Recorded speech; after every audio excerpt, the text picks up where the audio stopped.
We're back. That was quick. Alright, let's get back into it now that all the chisme is done. Let's do some art appreciation, shall we? Shall we? This is definitely not the music I had put on originally. I think we went through the entire album I was listening to. So we'll put the Atarashi Gakko back on. Oh lord, she wiggling. She wiggling. Wiggle, wiggle, wiggle. Okay, let's get this show on the road, shall we? So the first work that we are going to be looking at for today is it's actually two works by Rapidim, and they're both based off really old art. Excuse me, I had to burp after I had a bite of like these little mini cakes. Okay, so the first one is this really cute kitty cat art. This is by Rapidim once again, and this looks like it's digital art, but it's made to kind of look like this reference picture. So this is a piece of cat embroidery. So let's take a look at the original one first. What is this? Okay, so this is from the British Museum. Let's reject the cookies. Reject the cookies. I want to reject the cookies. Okay, give me a second here. Manage cookies. It's not letting me do anything with the cookies. Oh my gosh. Refresh. There we go. Okay, here we go. I know it's a sad cat. Poor guy. So yeah, when I initially saw this work, I kind of had a feeling that it was either South American, like Peruvian, not necessarily Peruvian, but like South American, or No, actually, this does look distinctly Peruvian, but I've also seen textiles from like Southeast Asia, for example. Like a whole bunch of cultures all over the world have a really rich textile culture. But there's something about this one that reminds me of some South American ones that I've seen before. This one's giving wee energy. You will accept those cookies, whether you like it or not. Eat it. So yeah, this is this is specifically Chimu Chankai or Chankay, and this is Peruvian. Cool. See, I've seen Peruvian weaving before. Oh, here's a close up. Aw, cute. Also, look, the photo is so fine that you can see the threads, which they almost look like hair. Is this hair? Textile fragment, cotton plain weave ground with paired warps. Camelid supplementary weft patterning. Camelid as in like from not alpacas. There's another type of there's alpacas, there's they're like from the same like family, right? Give me a second.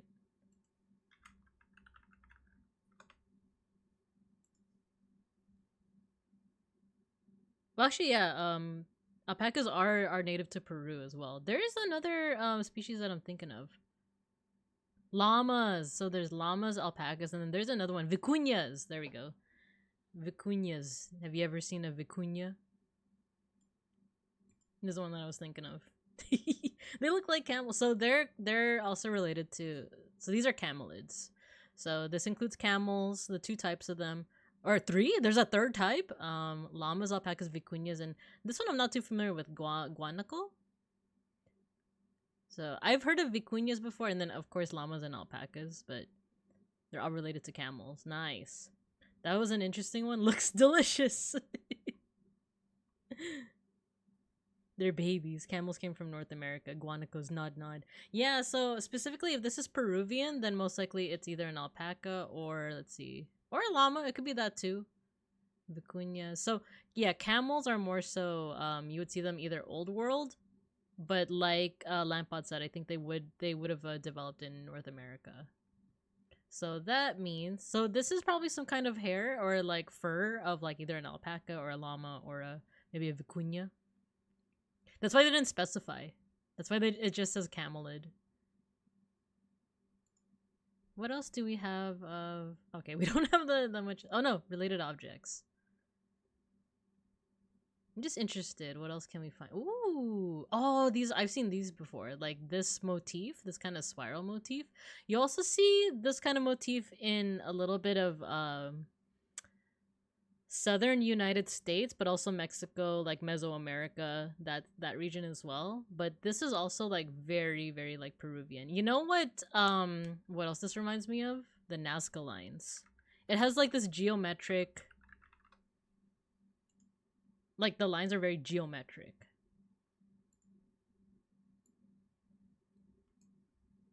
Here we go. There is some curvature, of course. This is cool because it looks like a dinosaur, but I'm pretty sure it's supposed to be like a bird. And then you have also the humanoid figures. You have your I think this is a monkey. This is a monkey, definitely.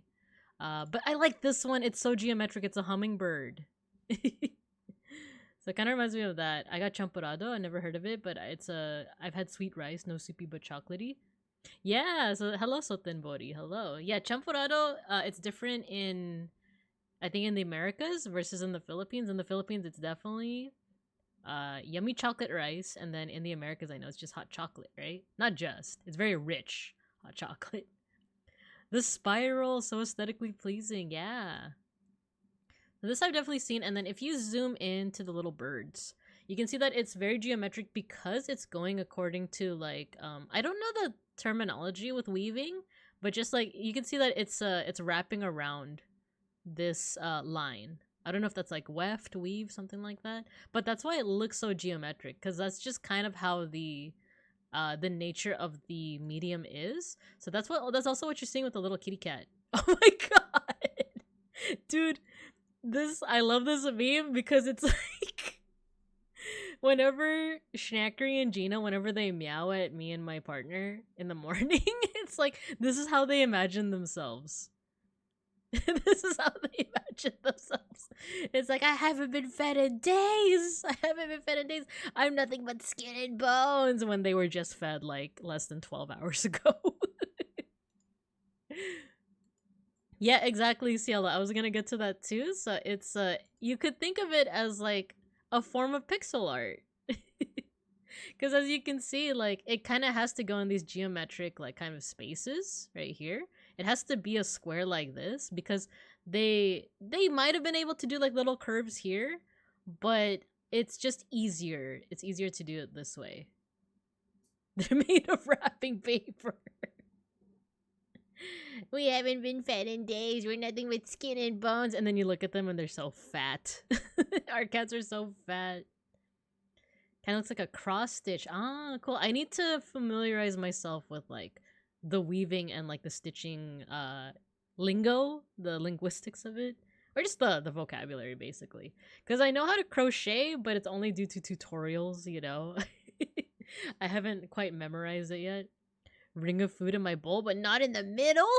Meow! Exactly. It's like, I can't believe you're letting me starve. You're letting me starve. You love crocheting? Yo, let's go. There's another member of the community, Hux, really good at both pixel art and crochet. And I feel like that's the thing with like weaving and pixel art. It has this really cool quality to it. Like, it's very geometric, but it comes together to make a bigger picture, which I think is really neat. I haven't done it in so long, but I love making plushies. Oh, like the amigurumis, right? I love making those. I use a tutorial. I use a service called Woobles, but I think it's really fun. I just make plushies, not textiles. Yeah, the plushies, the amigurumis are also really fun to make as well. Because it's also fun to just see that come together. But yeah, so like same thing here. That's why it's kind of almost pixel art-y. I don't know if anyone has made pixel art of the kitty cat before, because of course we see that someone's definitely made like digital art of it. Like more figurative art of it. So let's go ahead and take a look at that, shall we? So here we have what I'm assuming is digital art, and then they did a really good job of trying to kind of imitate the feel of the original, because you can see the background, it has this like this kind of like stitched together feel to it. I don't know, it looks like a canvas, basically. It looks like a piece of canvas. But the work of art itself is still like it's less pixel art and more like figurative art, right? And then the poor kitty cat, he's so sad. He's so sad. And that goes into like, if you look at the original art, these parts look like they could look like tears, right? Tears coming out. That might not be how the original artist like intended it for it to be read, right? But that's how we read it, because like of things like emojis or things of like how that what's called like negative space appears to us. It's very possible that this was just how they wanted to make the eye shape of the cat.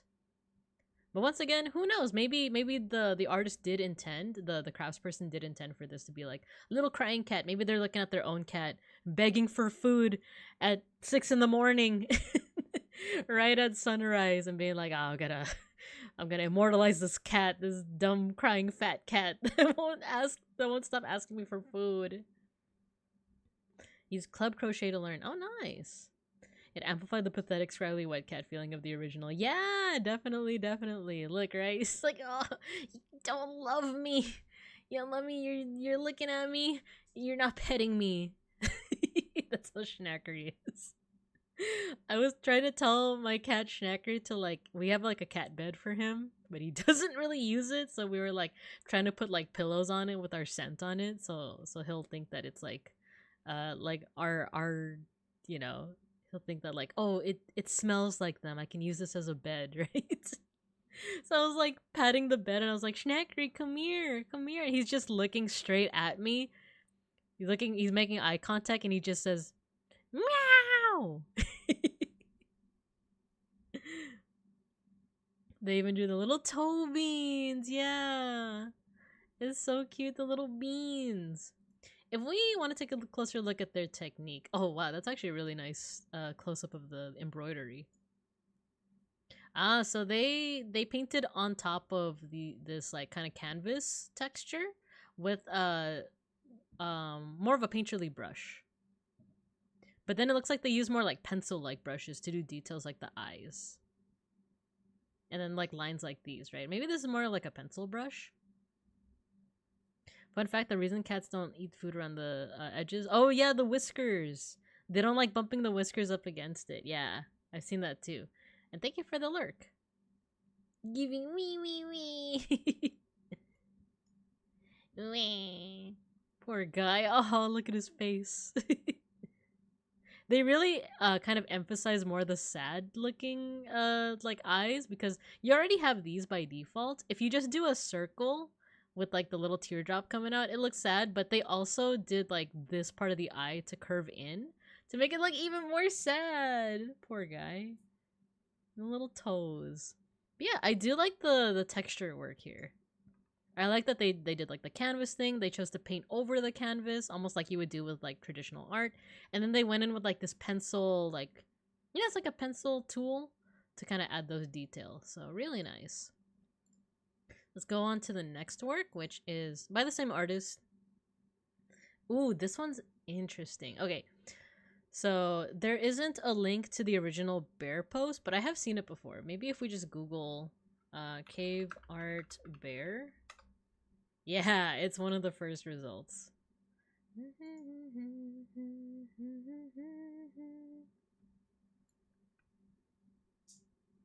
me close some windows because I don't like having too many windows open. Or tabs, rather. No! Not interested in your ads.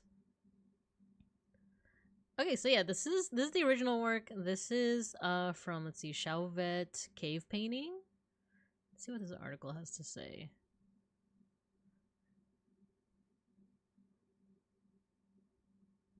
Okay. I want to know a little bit more. So cave bears, the clan of the cave bear. Oh, here, the French Chauvet cave, occupied about 32,000 years ago. Painted with lions, hyenas, and bears, perhaps the oldest paintings in the world. Oh, that's neat.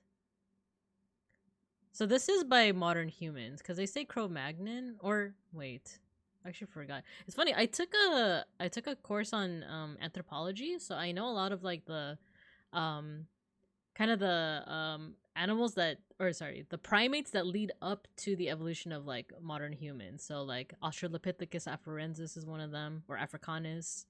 You have Homo habilis is, I think, the tool using primate. Let's Texas. Have you seen the wee wee wee cat? I don't know if I have. Is that what you guys have been? Wait, I probably have.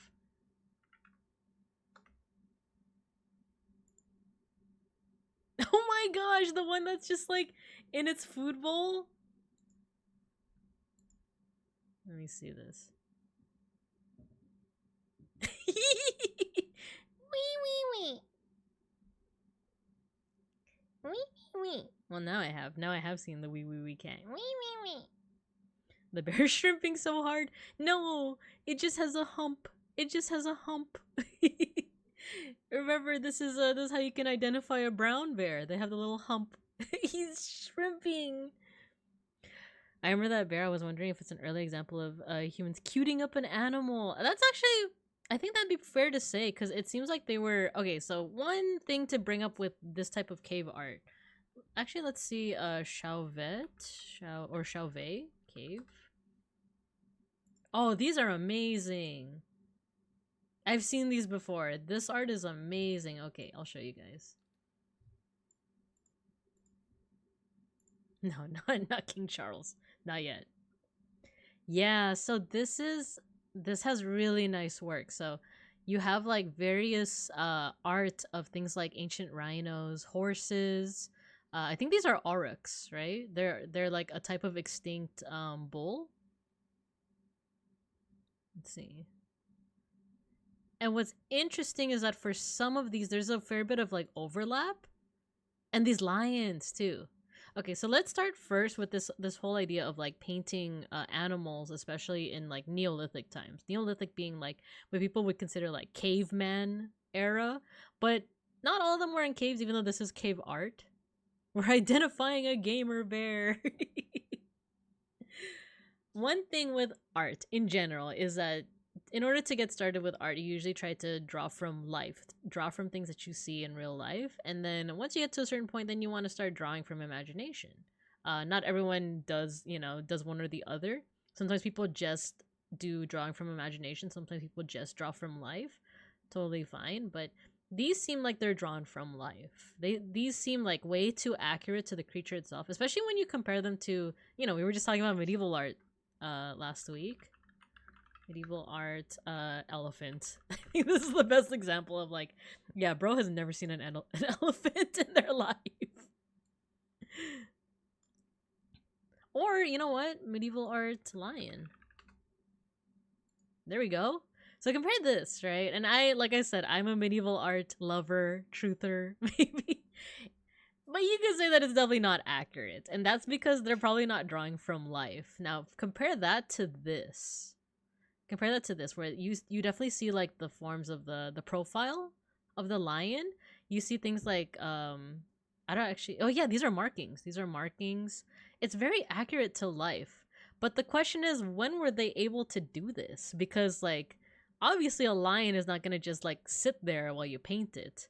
It's very possible that they either were able to draw this when they hunted down a lion, or they found like a carcass of a lion and they were able to draw it then, or they just saw it so much, that they were able to just kind of like through the process of like why am I forgetting the name of it? Like trial and error. They just kept on practicing and practicing and practicing based off what they remember and what they looked at. You're calling me a liar? Well, I ain't calling you a truther. A lot of those medieval pieces were just drawn based on description. Exactly. If you see, by the way, sorry for like a little tangent on this, look up something called the questing beast, because the questing beast is this mythical combination creature from medieval times, and it is a creature that has the head of I think a horse, the body of a leopard, the hooves of a horse as well, but the neck of a snake, as well as I think the horns of what is it, like a gazelle or something? I forgot what it was, like the horns of something. So that's the questing beast, and actually I'll show you guys a picture of the questing beast.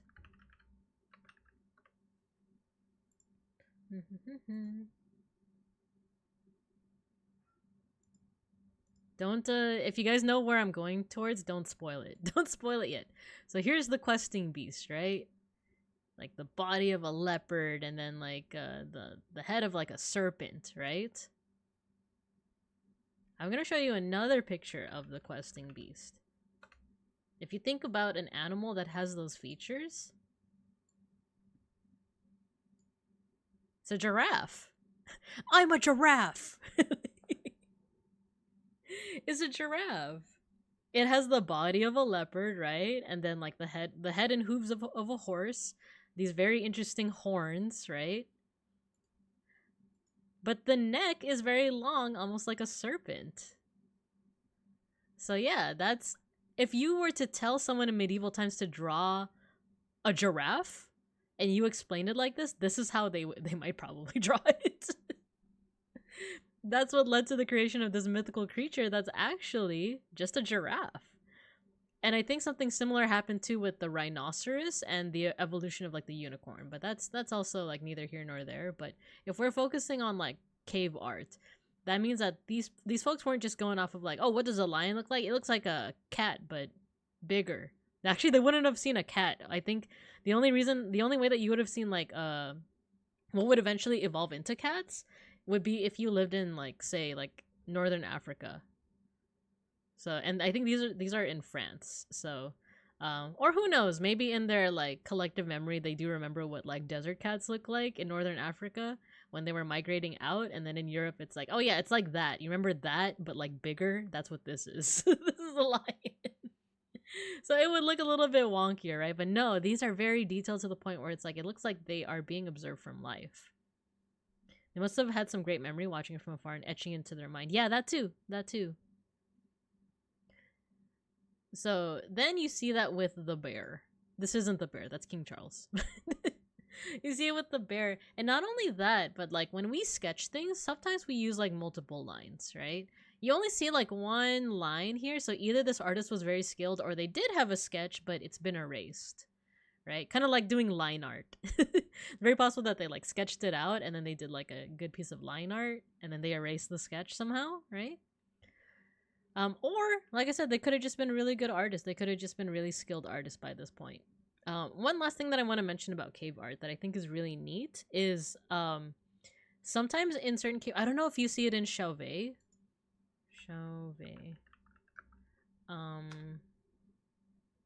Cave. You might be seeing some overlap.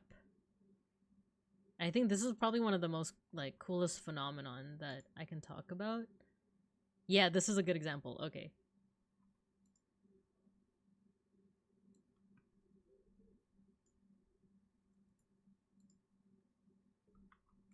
So do you guys see up here? This looks to be like a rhino, right?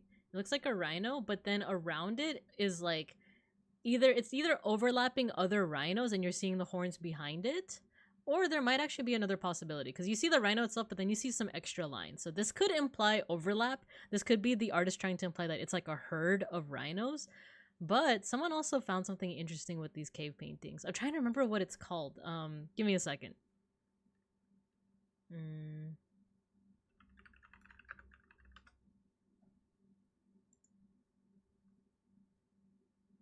Oh my god, what's that called? What is that called where maybe you guys can help me out. Do you guys remember like the if I were to talk about like a GIF, there's this thing that you can print, you can like make the GIF literally physical by putting it on like it's almost like the effect that you see on like holographic cards where you could like change the image based off like which direction you're seeing the image. I just forgot what it's called. It's basically like before animation, it was like using this. Yeah. It's kind of like a flip book. Lenticular. Yes, thank you. Lenticular. Yes, it's that. I need like a GIF. This is pretty decent. But look at this effect. This is a lenticular. So it's this thing where like it has like grooved edges. So depending on where you are, it shows you a different image. I need like a GIF. Lenticular GIF. This is a good example. If it plays. Is it gonna play? Please? There you go. It's like this. So that's what it's called. It's called lenticular. So that effect that you're seeing, it's theorized that the reason why there's overlap like this is because when these caves are lit up with fire, with campfire, the fire, it kind of sways, right? It doesn't just stay stable, and the light source doesn't always stay stable. Sometimes it like flickers, right? Apparently, it's just a theory. We don't know for sure if this is actually the case, but these overlaps over here, they make the rhino animate, kind of like a lenticular figure. So like you would see this animal kind of moving back and forth along with the campfire light. So that it's just a theory, but you do see like a little bit of like those motion lines. I think this might be another example right here where it's like like let's say that that the leg movements are slightly different. Like this leg might move over here and this leg might move over to the back to make it look like the rhino's walking. So that's like one of the theories. In fact, we can look it up if we want. So lenticular cave paintings. Ooh, I guess it has a name. Tabula scalata?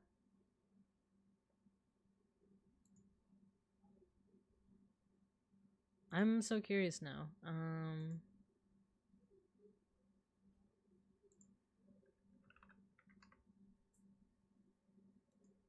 Lenticular cave painting. No, I thought that we would have like a video here. Nah, I guess not. I guess not. But if any of you find any videos of this, because I do feel like I've seen a video of like it in action before, but I just can't find it at the moment. But yeah, that's what I think is really impressive about like cave, like Neolithic paintings, right? So they might have had an effect similar to this. So now let's go back to this piece of art by Rapinem. You have the cute bear, so this artist was also kind of following the same cutified shape of the bear. As to if this is the first example of like cutifying an animal, very much probably could be. They could have just been trying to simplify it, but they realized that like, oh, this is actually making the animal a little bit more appealing, a little bit more cute, right? So it's very possible that it came from simplification, but then it evolved into like, oh, this is cute to look at. I like this. It's appealing to me. Then you see, like they were kind of using very similar techniques. Let's actually zoom in and look at the textures a little bit. Ah, the hands. I love that. So they're using some watercolor effects too. Like the shade, there is like a little bit of shading. There wouldn't have been any really like shading. There kind of is. There kind of is shading here. They're using kind of a watercolor effect to kind of give that like cave, not really cave painting, but almost a piece of art that would have been on, let's say, a piece of leather or like an animal hide. I kind of like this effect too, where in order to imply texture, they draw the solid line, but then they break it up with little dashed lines. I think that is a pretty effective way to show like a little bit of fur, a little bit of fluff. And then they did something really interesting with the highlights in that they made it very geometric, like right here. That might just be their brush, that might just be their style, but I think it makes it stand out. And the little blush. So I'm starting to suspect it's the brush. The brush is very geometric. So friend-shaped. Why do they also have to be so grumpy? Why can't they just love us and give us a hug? Oh, he's touching his toes. He's touching his toes.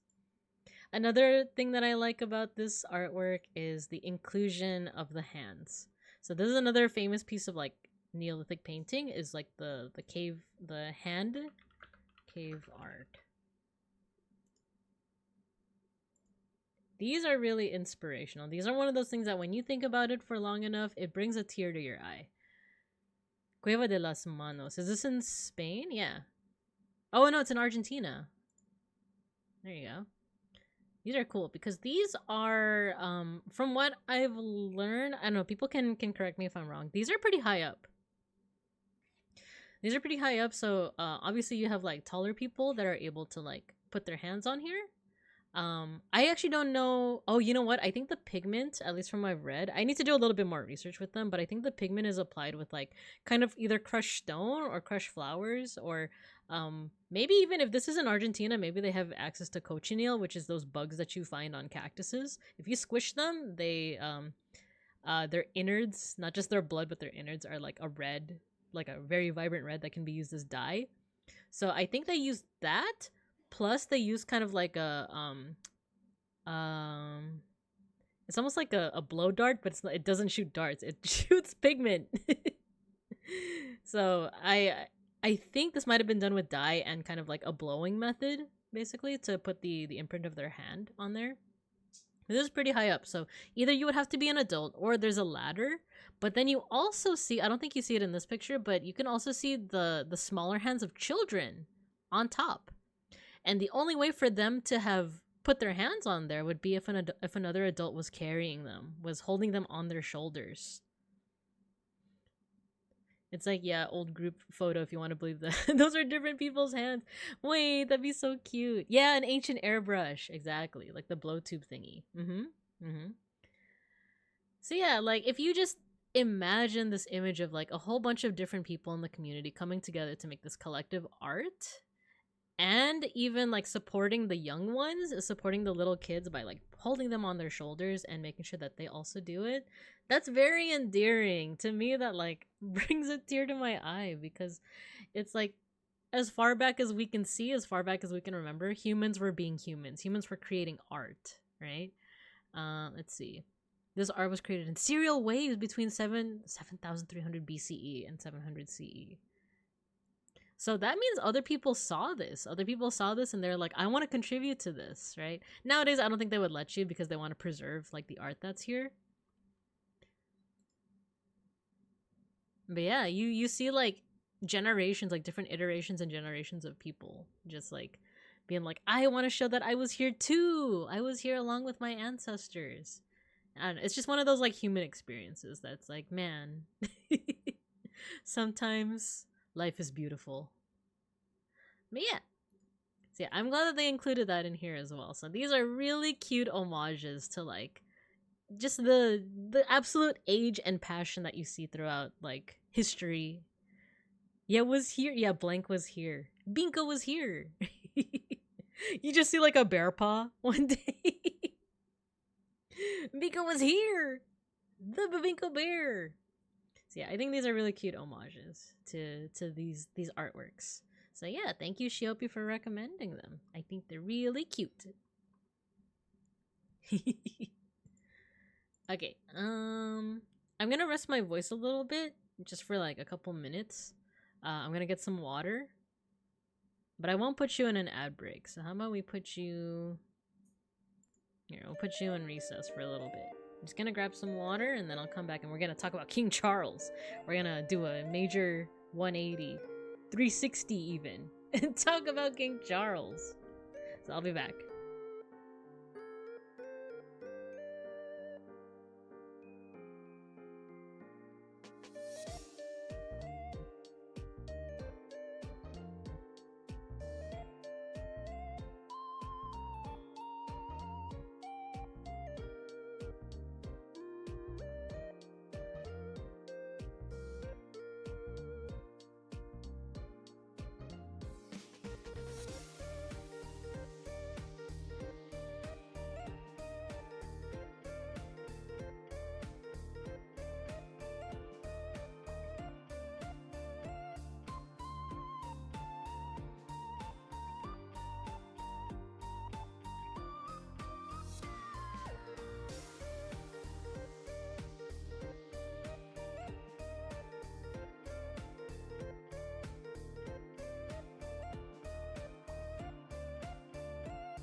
Okie dokie. So I'm back, and then I'm trying to. So I feel like my voice is going only because I keep on like yelling and stuff. So I'm gonna try and speak with like I guess my normal speaking voice, and we'll see if that helps to for my voice to not give out so much because we still got a lot more art to look at. But let's also I feel like I spent a lot of time talking about the cave art just because I love the cave art so much and the Andean textiles. So maybe we'll be a little bit more concise with the next pieces of art that we're going to be looking at. But here we are greeted with the gentle face of a a British king. This is King Charles. I have no strong opinions one way or the other for the royal family. You know, like well, I don't like colonialization, and they definitely benefit from it. But like, as for the individuals themselves, I don't really keep up with the news about them all too much. But I do know that Queen Elizabeth, she did die a couple years back. Now that I think about it, right? Wait, when did she die again? Or a year ago? I just remember that people were like waiting for it essentially because she's been so old and she already like lived through so much. So she was succeeded. I don't have strong opinions. Don't worry, I do. Fuck it. Yeah, like I don't know enough to also be like, yeah, I hate the guy. Like because he's a piece of like he's a member of the monarchy. Yeah, there's probably like some messed up stuff about him, but I personally don't know anything as of yet. But this is the portrait of King Charles since his coronation, painted by Jonathan Yeo. I don't know much about the artist Jonathan Yeo, but I can at least we can see what this article has to say as well. But we can also just go ahead and take a brief look at what this painting has. So right away, I think I've seen people like memeing on it because it reminds me of like what is it, Portrait of Dorian Gray or A Picture of Dorian Gray. If you guys are familiar with that story, it's like an older kind of horror story I don't know if it's around the same time as like Frankenstein, but it's like one of those classics that like I know they made me read in like English class way back when I was in high school, and I actually ended up liking it because it's a bit of like, it's almost like a piece of gothic horror, you know. But if you're not familiar with the story, it's basically about this guy who has his name is Dorian Gray, and he has this like magic portrait that ages, but like because of that he himself doesn't age, but because all of the aging is on his portrait. And I think the whole story is about him trying to hide that fact. So he looks young and beautiful, but the portrait looks like old and gray and ugly and withered and stuff like that. So I think a lot of people were making comparisons because the background of this, first of all, we are seeing King Charles. He's dressed in his like royal regalia. You see a whole bunch of medals. You even see like the sash over here, though it is a little bit hard to see because of this foreground or maybe even background effect. He looks like the crypt keeper, so it's not working. Exactly. Like a lot of people are making those comparisons, but it's like like he himself has seen better days. But you can see he has like his saber over here. So the biggest thing about this portrait is that it has this like the red background that almost looks like an unfinished like usually when you're like painting on a canvas, you put kind of like your first coat on, your underpainting, so to speak. So you might want it to be like a certain color, right? But usually that underpainting is hidden by the rest of the painting. So eventually he would paint in like the rest of his outfits, the badges and everything, and then even the background you would paint over it, but a little bit of that pink red color would still shine through. So that's kind of like the point of the underpainting, is that it also helps to kind of unify a painting. The wash, yeah, exactly, the wash. So however, here it seems like the only part of the painting that was like effectively like, or not effectively, but like the only part that was like finished was his face and his hands. And those actually look really good and detailed. Like you could literally see every wrinkle. And whereas a lot of royal portraits would try to show the best parts of someone's appearance, they wouldn't show the wrinkles, they wouldn't show like any blemishes, any pimples or anything like that. That's kind of how it's been with like royal portraiture for a long time. Here you are seeing like all of King Charles's wrinkles here. You're even seeing like his face looks like it has blemishes, right? So it is kind of like a realist portrait of him, which typically like royalty doesn't do that because they want to be shown as like powerful and beautiful and like they can still rule, right? Like they're the paragons of society and they were chosen by God and blah blah blah blah blah. But here, he seems to be totally okay with himself being shown as, like, wrinkled. Same with his hands. The funny thing about hands is that no matter how much surgery you do on your face and your body and stuff like that, a lot of the times your hands will reveal your age. And here is no exception. Like, you could still see, like, a lot of wrinkles and blemishes on his hands as well. You know, it's a kind of funny side story. So, I always talk about the Filipino Club, and we have this program where we have like our bigs and littles. It's like a mentorship program where you have a mentor, but you call them either kuya or ate. Kuya is big brother, ate is big sister. And then you yourself have, you could become an adding, a younger sibling to someone. That would be your little, right? So, usually there's an event in which people's kuyas, ates, and addings are revealed. We usually just call these like reveals, you know? And usually every club does it differently, but usually it's like a big event where like sometimes you have to do like a scavenger hunt and you have to find the name of whoever's going to become your kuya or your ate, right? And I picked up the terminology is when you pick up an adding, that's the terminology, you pick up. I picked up an adding, but she wasn't able to come to the reveals. But she still wanted to be surprised. She still like wanted to know who her new ate was.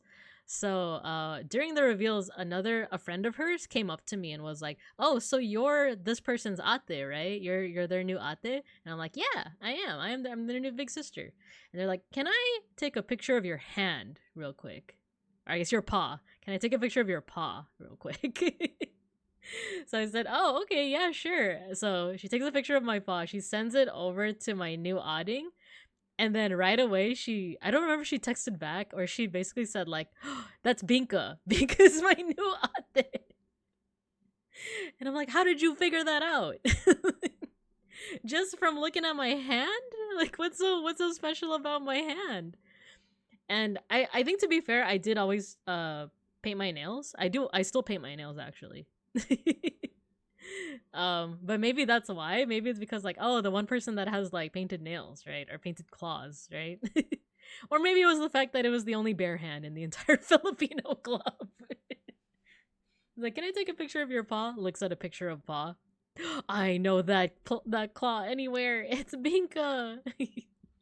You're in the Yoshikage Kira's hand-based database now? Yeah. All that to say, hands can actually reveal a lot about yourself. No matter how much you're trying to hide things, sometimes your hands will show you, like, for example, if they're calloused, if they're not calloused, if they're really soft, that might imply that you don't do a lot of manual labor, right? So your hands can tell a lot. So it is very telling that, like, what is the most elaborated upon here is the face and the hands. Everything else is still in this wash.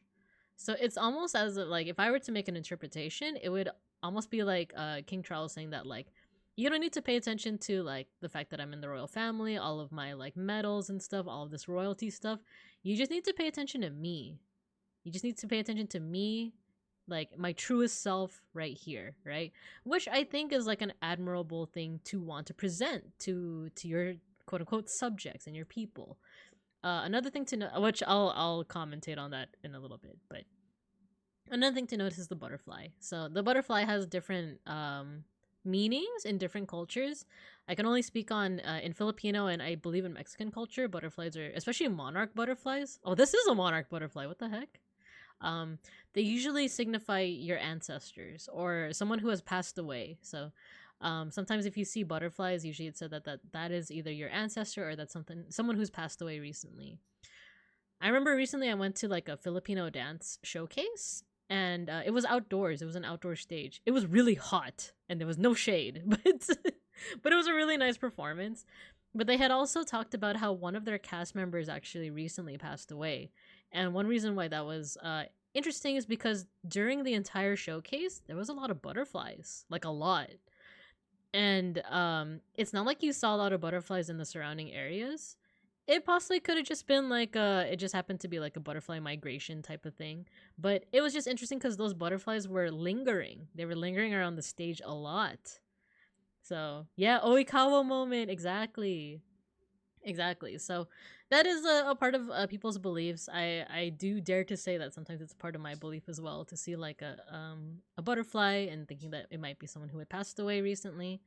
Fun fact, in Mexican, maybe even like Aztec culture, butterflies were seen as ancestors, but also hummingbirds were not only seen as a sign of like a spirit, but specifically a warrior's spirit, because they would see hummingbirds fight each other, and they fight each other with their big thin beaks, almost like swords. So they would see hummingbirds as souls of dead warriors or even women who died in childbirth, because to them a woman who died in childbirth was a woman who died a warrior's death. So yeah, that's a little fun fact for you guys. So yeah, there's a monarch butterfly here. I don't know what specific like symbolism they're trying to go for here, but because it's a monarch butterfly, maybe it is touching into this idea of like butterflies are known for being pretty delicate, so maybe it isn't so much as like I'm gonna rule with an iron fist, but like I'll be your monarch here, but like gently. But then again, I don't know. They might be going for like a very specific. Oh no, here it says Yo says the butterfly symbolizes the beauty of nature and highlights the king's environmental causes. Interesting. Like I said, I don't know enough to know if that's like if people are like, oh really? Environmental? So let's see what this article has to say. So let's see. Larger than life King Charles. Jonathan Yeo, who has also painted Tony Blair, David Attenborough, and Malala Yousafzai. Camilla has looked at the painting and said, yes, you've got him. Oh, I love this song.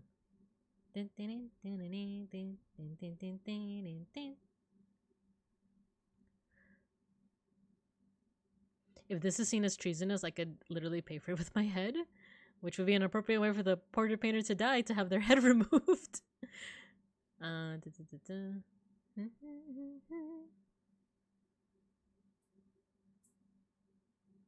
It's a vibrant painting. He wanted the painting to be distinctive and break with the past. He was aiming for something personal, which, yeah, it kind of like does go for that personal look. Like you're seeing, you know, wrinkles and all, warts and all, you're seeing the king. So he kept the military outfit and the sword.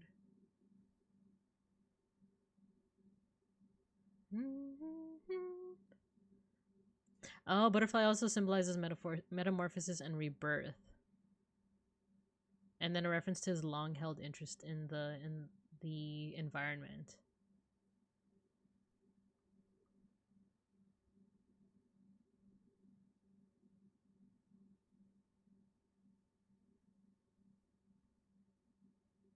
He was in good spirits. Okay.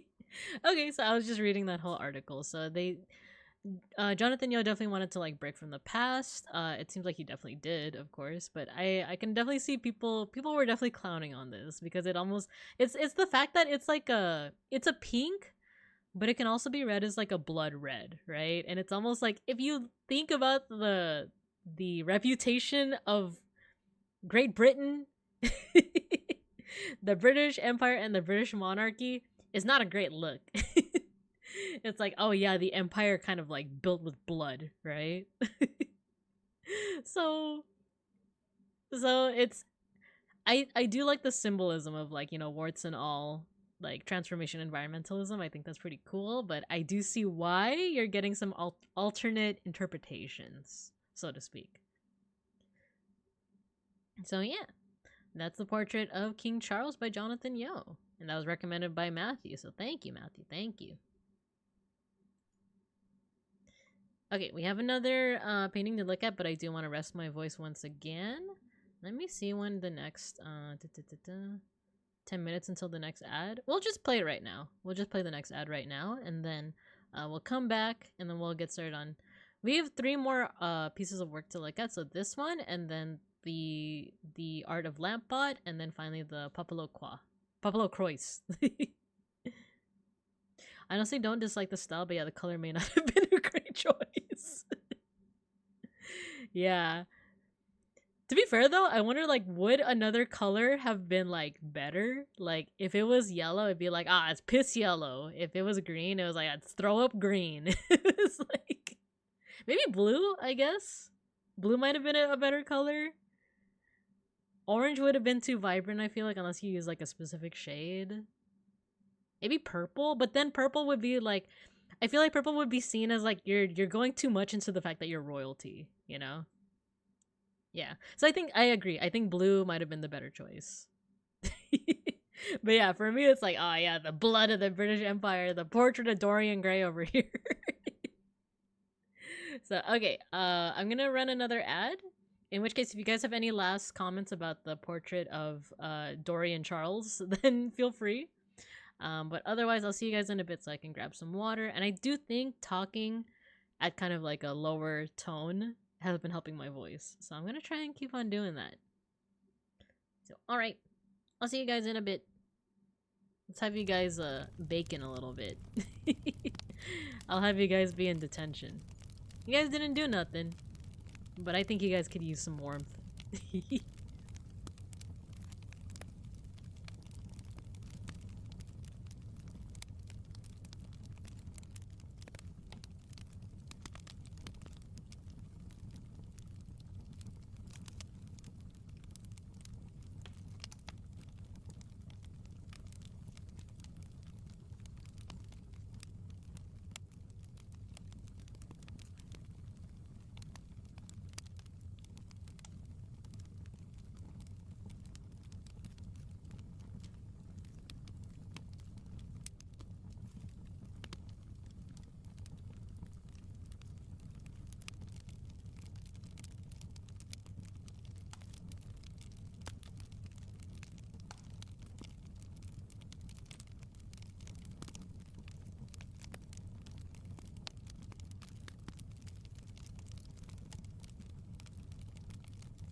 Alright, we back. We back. And we have some pretty neat artwork to look at. And first of all, did we already finish the Atarashi Yako album? That was quick. Let's see, who else should we listen to? We can listen to Regloss. I love me some Regloss. I'll put the volume up just a little bit. Oh no, I hear Schnackery! Okay, give me a second.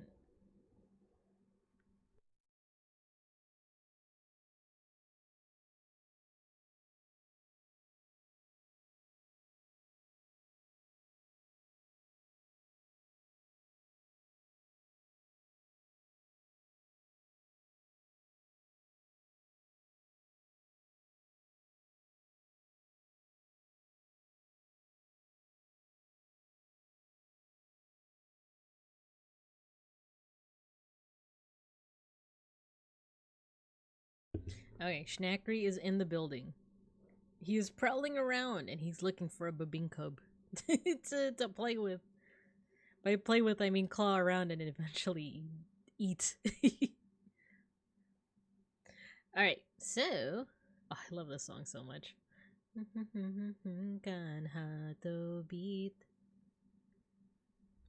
Okie dokie. So, this piece of artwork was recommended by Dia. This is done by Nickelarden, also known as Nicholas. And it seems like it's art of this character Schneider from Reverse 1999. So let me actually do some research here. What does Schneider look like? If you Google Schneider, it's literally just a company. Reverse 1999. Oh, cute! So this is what the actual character looks like then. Schneider. Rob Schneider. Rob Schneider is a stapler. I want a better... No. Wait, I can't open the image in a tab? Okay.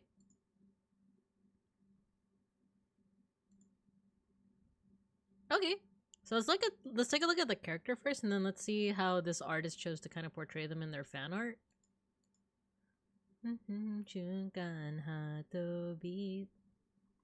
So immediately one of the first things that I noticed is that she has like the Roaring 20s style going on. So like the what is it? Great Gatsby kind of feel to it. She got the headband with like the little feather in it. She has the dress with kind of the tassels, right? Let's see. Yeah, flapper, exactly. That's the word I was looking for.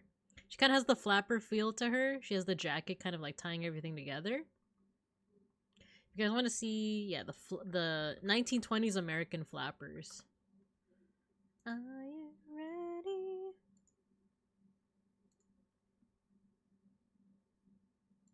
Flappers and jazz in the Roaring 20s. Here we go. There's like kind of the quintessential, you know, like flapper look. So you started to see women, at least like in more like urban centers and like kind of like more well-to-do places, like they started to dress a little less conservatively, showing their ankles, but also like cutting their hair shorter. And like that's not to say that like no woman would have like short dresses and like short hair, but like it became a little bit more popularized during this time. So yeah, they would have like the headbands, they would have like the earrings, these like kind of feathery parts, these like sectioned off parts.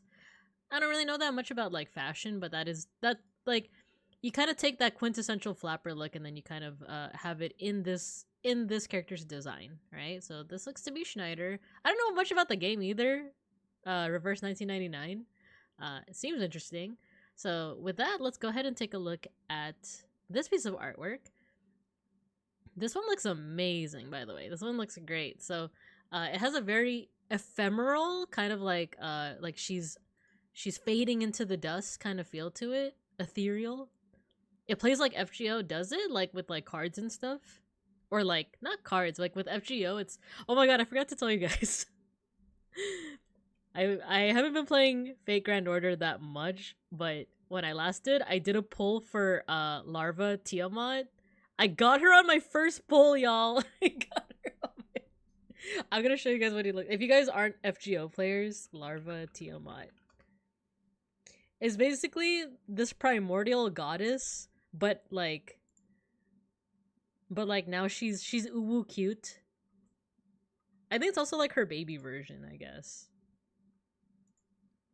If you don't want any FGO spoilers, look away for a little bit.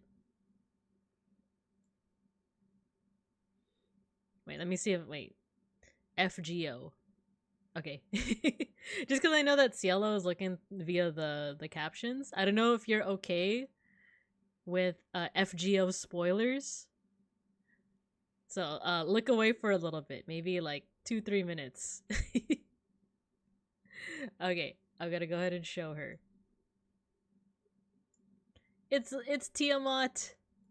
Tiamat is this like she's like this Babylonian, like Assyrian, like mother goddess figure. She usually looks like that, but larva means like I guess her like lily form, her little form. And you can pull for her now in FGO, and I got her on the first try, even though I bought Saint Quartz with real people money.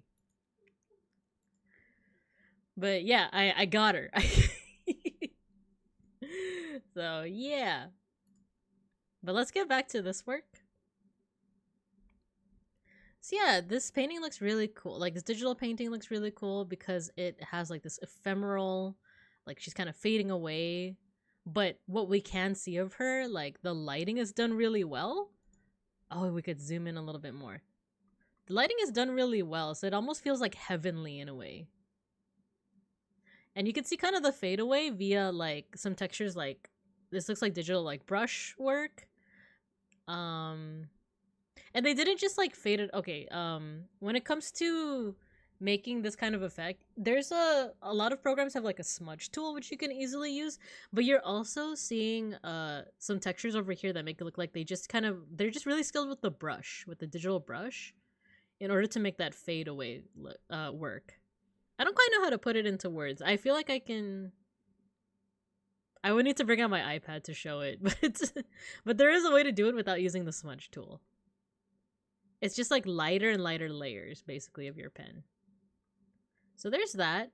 But you also see some really cool like pieces of texture here, which looks like it's just like a brush, but like kind of dragged along here. You kind of see that same highlight over here in the hair as well. And while it's not photorealistic, the face is photorealistic while the texturing isn't photorealistic. It's a really cool piece of stylization that kind of just adds a little bit more charm to it. But you still see a lot of the qualities that make this the character, right? That make this the character Schneider, because you have like the flowery headband, you have the short chopped hair. You don't see a lot of her outfit, but I think another thing that hints that this is Schneider is that it has what's called a noir feel to it. I'm not talking about Vesper noir. I'm talking about like film noir. It's like this genre that I also don't know too much about this one. Let me see if I can do a little bit of on-the-fly research. Schneckery wants attention. Give me a second.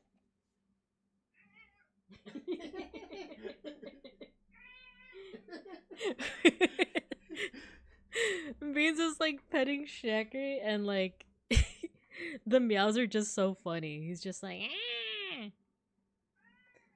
the chat is saying hi, Beans. Oh, hello. Why'd you say it like that? Oh, hello. Oh no, Schneckery thinks we're making fun of him. He's just saying hi to chat. That's all.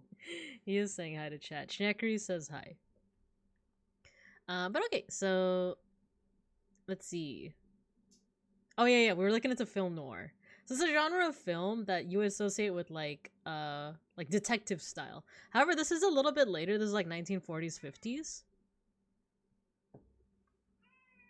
But this feel of like film noir plus like kind of the flapper style fashion, it lends itself pretty well to this feeling kind of like a piece of classic film, right? Like maybe this could be like a still from like an old movie where you can kind of imagine what her voice would sound like. It's like, darling, it seems we were not meant to be. Beans needs shoe privileges. Eventually he'll get shoe privileges. One day soon. Yeah, exactly, Cielo. It reminds me of Casablanca. Casablanca. Casablanca? Casablanca. Which I've never actually watched, but I do know that it's a classic, right? Doesn't it take place in like Morocco? Yeah, it has that same feel. It has that same feel of like, darling. Or what's the last line in Casablanca? Isn't that like a famous one? Last line, Casablanca.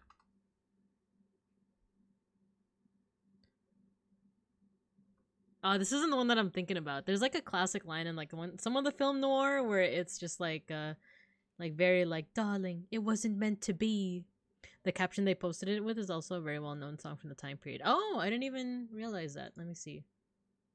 We'll meet again. Aw. I see, I see. Yeah, I think this is the beginning of a beautiful friendship. Yeah, exactly. I think maybe, yeah, the one that Mega Bronson just put, I think that's the one that I keep thinking of. Like, we'll always have Paris. No, I think it was like a romance line, but I can't even elaborate on like what the line was. But yeah, it's just kind of like this. There is kind of this vibe of like parting ways because if you look at the expression on her face, it's very soft. It's very soft, but also the eyebrows are arched in a way that she looks very sad. So it's almost like a yearning. And then even the caption says like "We'll meet again." This feels like a parting of ways, right? Maybe not Humphrey Bogart.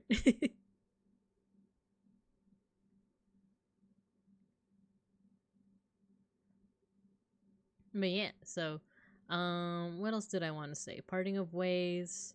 Every time I think of parting of ways, I think about Zorba the Greek. Even though I tell you that did I tell you guys the story that in college I took like a college English class where I didn't really, care that much because it was like an English 101 class. And I had always like historically done like pretty well in English classes, so I kind of like phoned in on it and ended up getting a not so good grade because of it. But I remember she assigned us to read Zorba the Greek, and even that I like kind of like half-heartedly read, but I remember at the very end I started like intently reading the very last chapters, and I remember there's a like spoiler alert for the book Zorba the Greek, by the way. So like spoiler alert, at the very end there's a part where the protagonist and the titular Zorba the Greek, they part ways, and there's a part where they realize that like this might be the last time we ever see each other. Like usually when you part ways, there's like a little inkling of like maybe we'll meet again someday in the future, but I think Zorba says something to the effect of like this is probably the last time we're ever gonna meet ever again. And I remember I remember crying. I remember crying when I read that because it's like, yeah, the idea of like a final goodbye is really sad, right? Like, not even the possibility of meeting again is like really sad. So that's kind of like that same kind of like yearning, that same kind of like sadness that you see in something like this. Like, it's very wispy. Like I said, it's almost like she's fading away. So it's almost like a final goodbye, really. Unless you're thinking of Gone with the Wind. Maybe I am thinking of Gone with the Wind. Yeah, exactly, Cielo. She definitely has a transatlantic accent. I do always find goodbyes to be so hard. So yeah, that's kind of what I'm getting from this. And then artistically wise, texture wise, I like this combination of like very kind of abstract textures here. Like you can tell that it's a piece of digital art because of the way that they make their marks, their mark making. But then you look at this part, the actual face, and it's very expertly done. It looks very photorealistic, right? With a little bit of stylization with like the bigger eyes, right? But otherwise this does feel like it can be something that you would see out of like a 1920s, 1930s, 1940s like film, like a noir film. So yeah.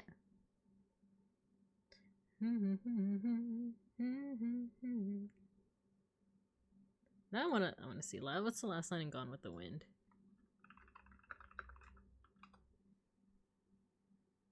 After all, tomorrow is another day. That's I looked up, I googled what's the last line in Gone with the Wind, and apparently it's after all, tomorrow's another day. But then immediately below that is a Wikipedia article for the line Frankly, dear, I don't give a damn.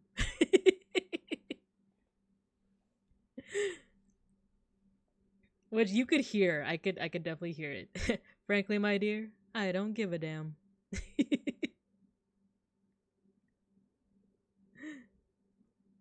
But anyway, so that's this one. I don't know if there's anything else I can really say other than it's really beautiful, really good texture work, right? Very romantic too. Very, very sadly romantic. But yeah, so that is the work of Nicholas, and this was recommended by Dia Nork, so thank you, Dia. How about this? I didn't spend too much time on this one, so I'll still take a little mini voice break. But it'll be shorter, like maybe 2 minutes. And I won't put you guys in an ad break. So, but right afterwards, we're gonna look at the art of Lampbot. Yeah, if you guys have any last things to say about this artwork, go ahead and put it in now. Otherwise, I'll see you guys in about 2 minutes. I'm gonna keep the screen on here, but I'm gonna stop the tracking because I wanna drink some water.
Okie dokie, we're back. Alright, so now we can go over Lampbot's art. I don't know if they're still here, but if not, the VOD will always be there as well. But we have, so yeah, as I mentioned before, Lampbot is, oh, hello! Yay, you're here.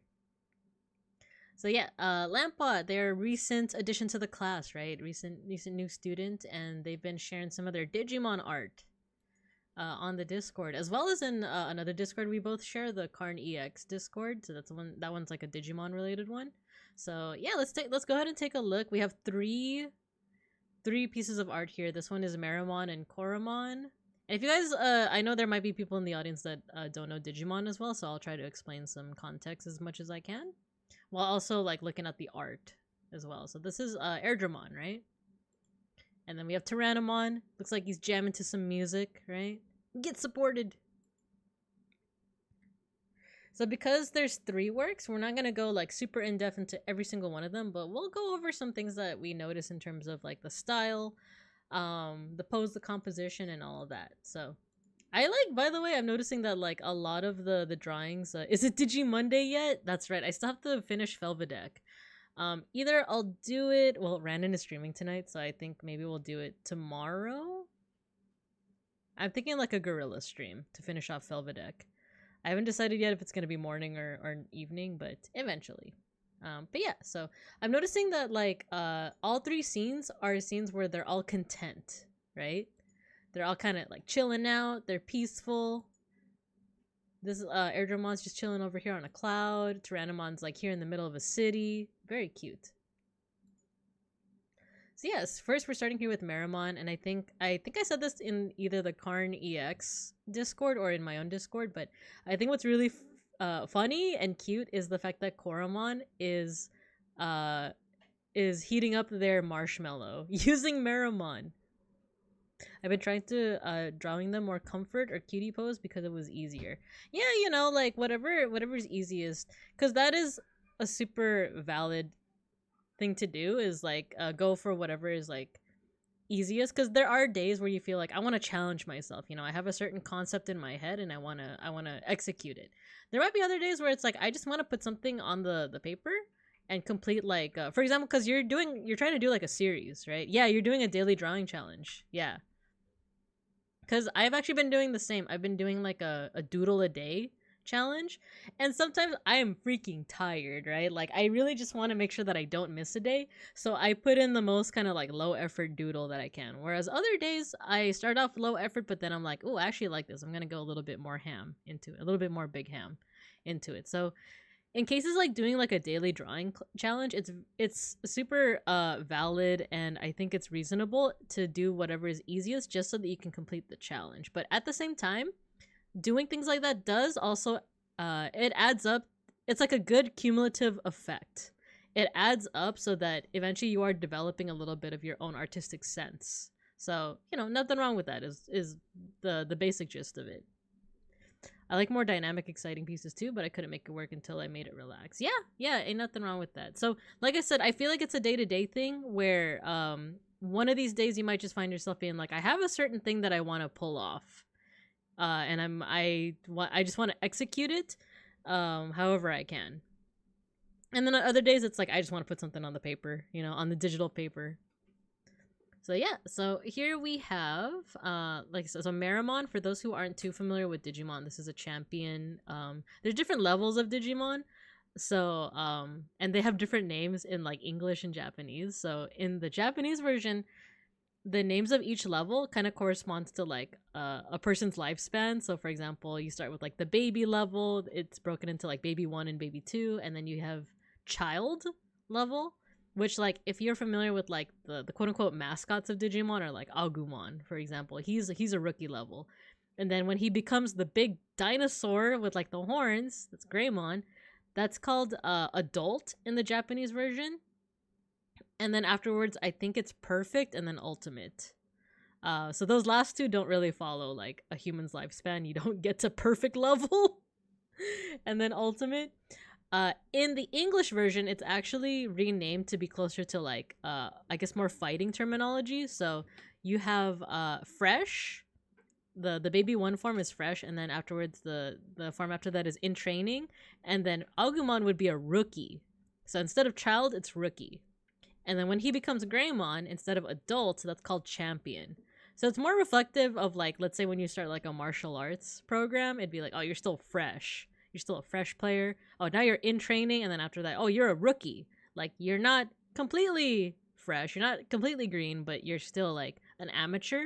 And then afterwards, you're a champion, right? And then afterwards, it would be ultimate and then mega. So kind of the same thing where like the last two don't quite go into like the theming of it, but you know, it's to kind of show that like the power scaling of it all. So with that in mind, Meramon is a champion level, so an adult level in Japanese, and then you have Koromon, who is baby 2, also known as in training level. He's kind of just chilling. He's on his little blanket, but he's chilling next to Meramon, because the big thing with Meramon, very obviously, is that Meramon is his entire body is fire, right? So here we're also seeing that it's a starlit night, because you see like the little stars over here. You might even see a shooting star over here. And then Koromon's kind of just chilling. I don't know if you guys have ever gone like camping or anything, because especially if you're like me and you grew up in the city and you think that nighttime is just like, or you can still see around like at nighttime, right? But if you guys have ever gone camping, or if you live in like a rural area or have been to a rural area, when it's dark outside and the full moon isn't out, it is dark. It's you cannot see your hand in front of your face. It's dark. So to have a companion like Meramon would be really convenient, because then you don't have to fear like what's out there in the dark, right? Technique wise, it looks like you are using digital, right? This does look like it's digital. I see some of the sketch lines here, which also kind of helps in terms of Meramon, because Meramon is made out of flame. So like we were talking about earlier with the cave art, flames don't stay in one place. They flicker, they move around and stuff. It's all digital. Cool. At what point does your Digimon become the ninja president or Hokage? There are actually super powerful Digimon. Like there's the four sovereigns, there's like a team called the Olympus 12 and the Royal Knights. There's a whole bunch. There is a lot of potential for just the explosion of power levels. Basically. The power scaling. Beeplebees, you're petting the cats. I sometimes put my sketch lines as a soft light layer on top of the drawing. Oh, okay. Cool. Yeah. So I was gonna say the sketch lines do work in terms of like kind of emphasizing this feeling of like fire, like flickering, right? And then you're also using Meramon, I'm noticing, as a light source. So you're also kind of like highlighting, like you see some very it's very subtle, but you can see some gradation. Basically, you do see like a transition from like here where he is the light versus here where it's a little bit darker, right? Where he is the light source. You also see it in the line work. I think this was a really cool detail, is that even the lines of the rocks have a little bit of orange gradient to them to reflect that even they're being lit up by the flames, right? And then same with Koromon. Koromon's lines are also there's a gradient there. There's a little bit of orange to kind of reflect that lighting. And then I like the little burn marks, the little scorch marks on the marshmallow over here. Yeah, he's roasting the marshmallow.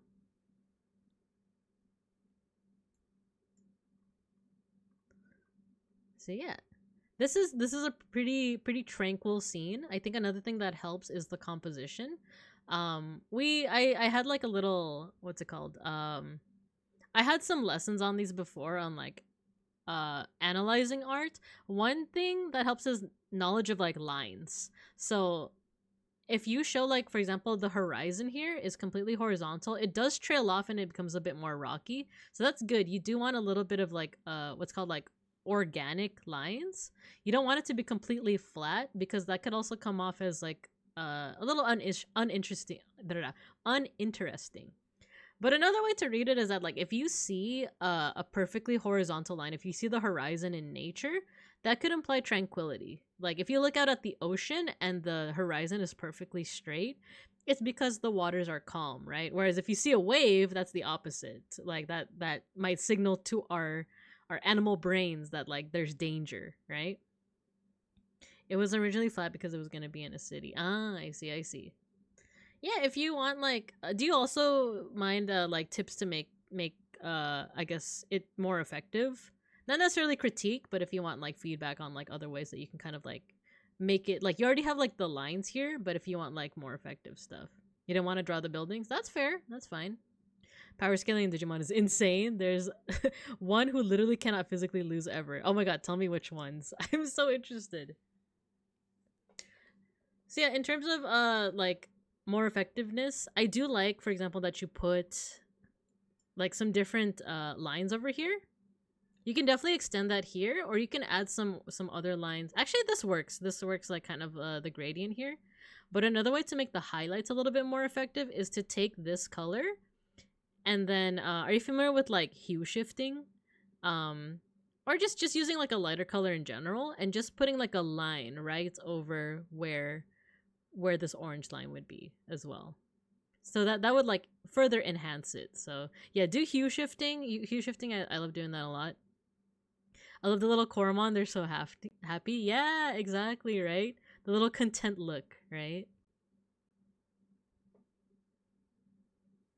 It's just something to experiment with, not necessarily like the end all be all. If you want to experiment, because I know with Tyrannomon you were experimenting with like cell shading. So cell highlighting might also be something to experiment with. Sometimes you don't want it right on the edge over here, because that's what I used to do. You can either do it right on the edge where the line meets the color inside, or you could do it a little bit more inside. Like you could put it like a little bit more like here. You did that with Airdramon? Cool. So we'll check that out very, very shortly. Because I'm noticing too, I think another thing that I'm appreciating here is the mix of rocks with lines on them to really emphasize kind of the lines. Or really to emphasize the glow and the light source. And some of them are not. Some of them do not have a line with them. Which I think works too, especially if you want to give your audience a sense of perspective. Like things that are a little bit more further away, they would be a little bit more blurry, right? They won't be as defined. So that also works really well. Digimon is oh Magnamon. It's the Digimon of miracles. Whenever it's facing something impossible, it will miracles will always occur to make it win. I thought of two different things. I thought of that sounds like a stand in JoJo in JoJo Part 8. No, not Magnimon. It's Magnamon. Though Magni is also the name of I think a Norse deity, right? Yeah, Magnamon. And another thing that reminded me of is Yu-Gi-Oh! Did you guys know? Okay, spoiler alert for Yu-Gi-Oh! The first series. It's revealed like near the end that the pharaoh actually has the power to like whenever the odds are against him, he can basically like draw a card that will always help him out every single time, which I feel like is a narrative excuse for plot armor. Where it's like, oh no, the odds are stacked against me. Oh look, I just drew the perfect card right now. That's what that reminds me of, like now I almost said Magnimon. Magnamon is just always like, oh no, the odds are stacked against me. Miracle time. The power of cheating. I didn't do the lines on all the rocks because it was exhausting. That's fine. That's fine because sometimes what really helps is, especially with texture in general, is you don't always need to do here, let me see if I can do an example with like MS Paint. It's MS Paint time. The point that I want to get to is that sometimes you just need to imply texture rather than put an entire texture. So let's put in some MS Paint here. If I can find my projector. There we go. Oh no, you guys are seeing everything. To make this a little bit smaller.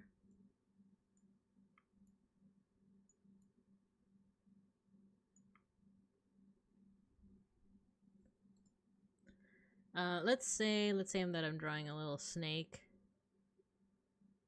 That's not the most like, accurate snake. It's just a little guy, right? It's just a little guy. So you could, if you really wanted to, you could draw every single scale, right? You could draw every single scale on this guy. But the thing is, that would kind of take forever. So instead of doing that, you could really just do what's called, what I said is like just imply the texture. By which I mean you could really just draw a couple of scales here, couple of scales here, couple of scales here. This might be more effective with like a bird, actually, now that I think about it. Can I select tool? This is just my excuse to draw a burb.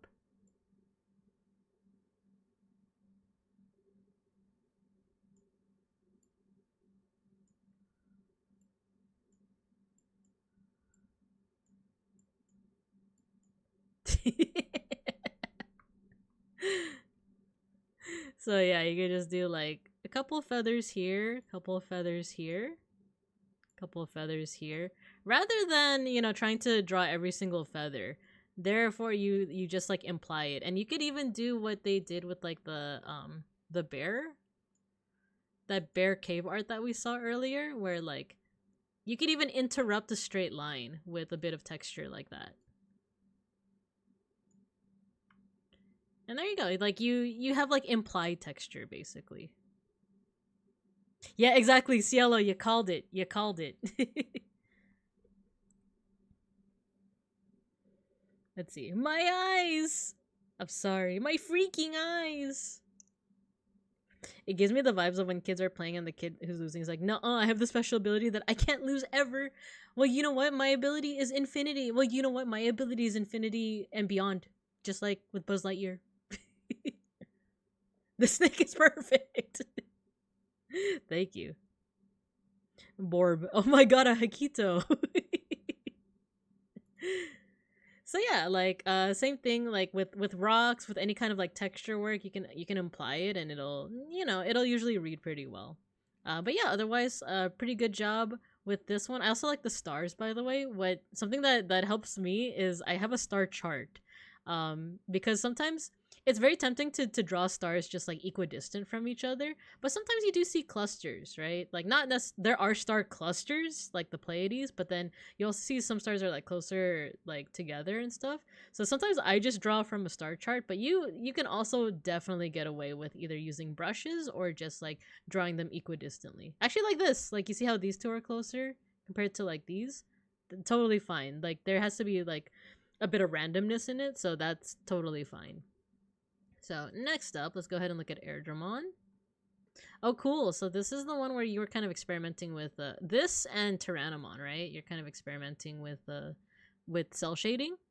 So let's see what we have. Let's zoom in a little. I know you said that you didn't want to do a background for this one, so you kind of just pasted in one. I think that fits. And it looks like, did you also put a gradient to kind of like put a little bit of the, because it looks like there's a bit of a gradient here. My power is infinity, Nikki. The syrup, I love the syrup brush. The power is infinity plus 1. Oh yeah, my power is infinity plus infinity. Oh yeah, mine is infinity plus 1. I use a syrup brush, one a hard airbrush. Oh, are you also using Procreate?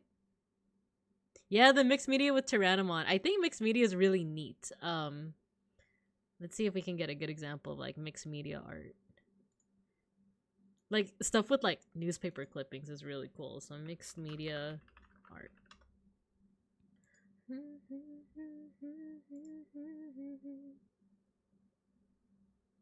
Oh, Basquiat is also a really good example of like mixed media.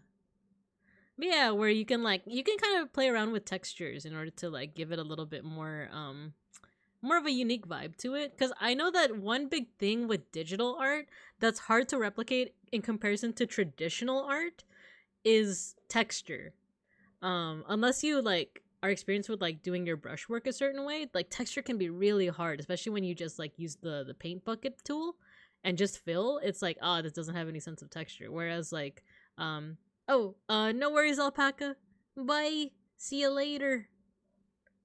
But yeah, so by the fact that it's like traditional art, if you put something on canvas, if you put something on watercolor paper, that by default has texture to it. So it's something that like you kind of have to play around with brushes, or you can incorporate other things like newspaper clippings and stuff like that in order to add that bit of texture to it.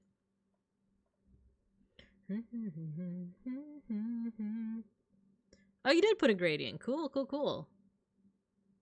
Thank you for the art appreciation. Thank you, alpaca. I appreciate you. I only use 3 brushes for actual drawing, 1 pencil for sketching, paintbrushes for abstract backgrounds. Oh, okay, cool.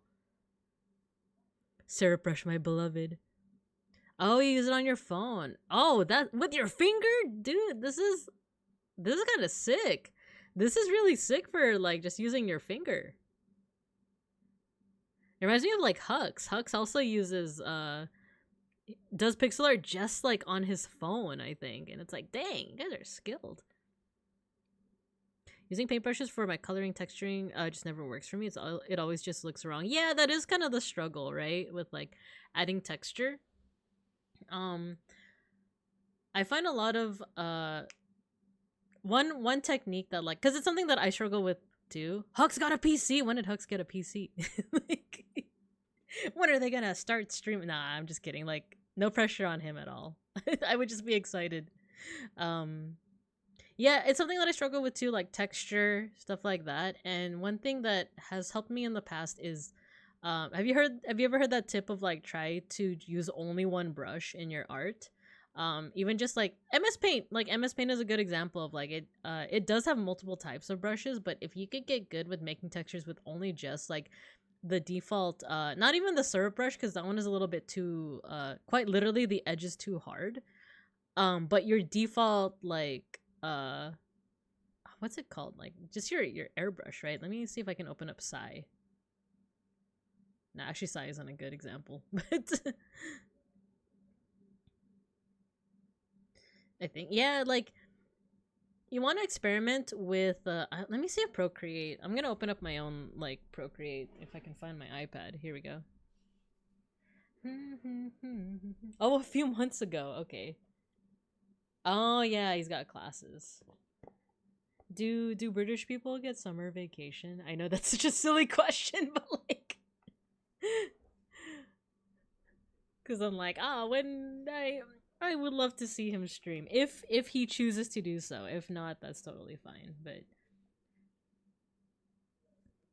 standard airbrush, I think, is the one. Artistic. Where would this be out there? You know what? So in Procreate under airbrushing, either the medium hard brush or the hard brush. That might be a good one to kind of experiment with, because that you can experiment with, like learning how to make textures, learning how to kind of layer, almost like with traditional painting, like learning how to kind of layer your different colors together. I like the syrup for outlines, and I use basic airbrushes for colors. Hard for main colors, soft for shading usually. Oh yeah, there you go. That's good. No, yeah, that's good. That's good. So like experimenting with that, because then you can experiment with things like pen pressure. I like the idea of like layering different colors together. I'm like very tempted to just break out my iPad to show, but I might just wait until the next like art stream. But yeah, let's take a closer look at this one. I do see kind of like the sketch lines over here.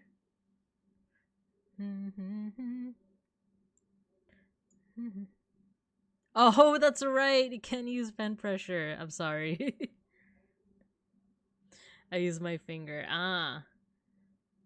That's something that I want to like experiment with then. Like I've never used Procreate Pocket. So I want to see like what kind of capabilities there are, especially with using your fingers. So,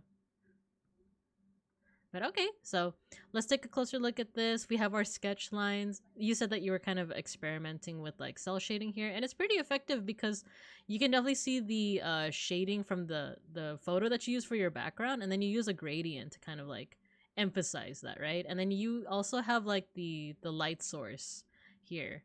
So it does make sense that like the shading is over here around Tyrannomon's round belly.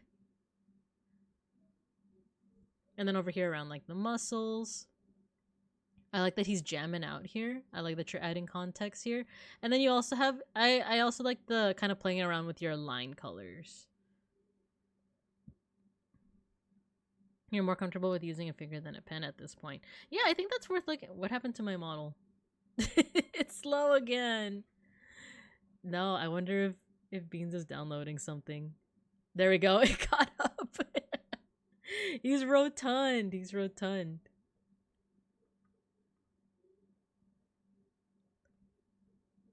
Oh, cool. Looking at the lines. These look to be pretty confident lines as well.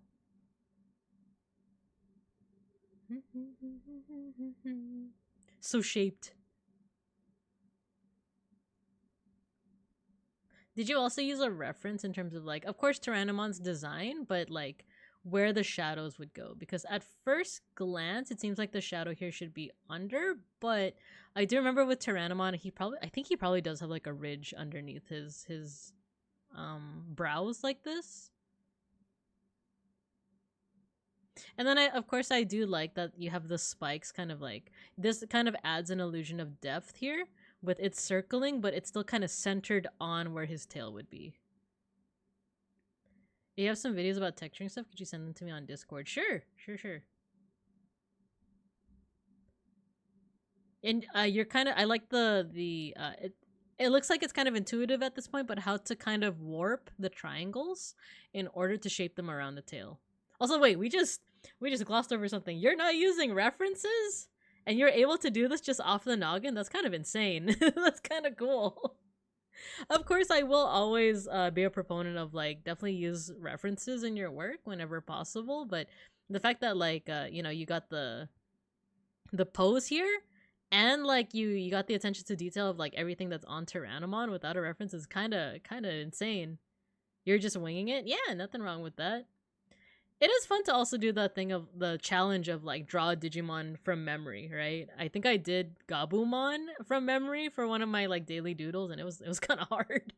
I was trying to remember like what parts are his fur, like his fur coat, and what parts are his actual like lizard body, right? So yeah, in terms of oh, you know what? You do have the highlights here too. That's what I just noticed. The highlights. You have them right on the line. So these already look good, but also see if you can experiment with having them just barely away from the outline, like closer to like here, right? Show us the scrunkly Gabumon. Do I have my let me get my little like journal. My little like doodle journal.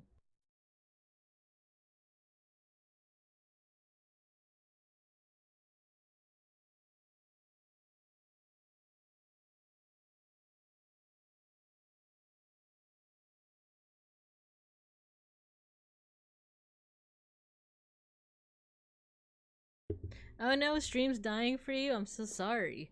I don't think you missed anything so far. Yeah, I don't think you missed anything that I said so far. Let me find my scrunkly Gabumon. It turns out I drew him twice.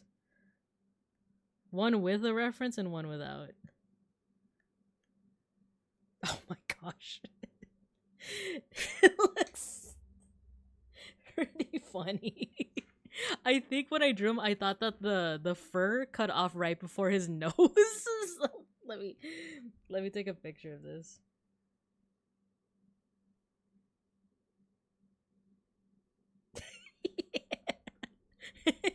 Okay, I'm gonna send this photo to myself, and I'll show you guys my Gabumon from memory.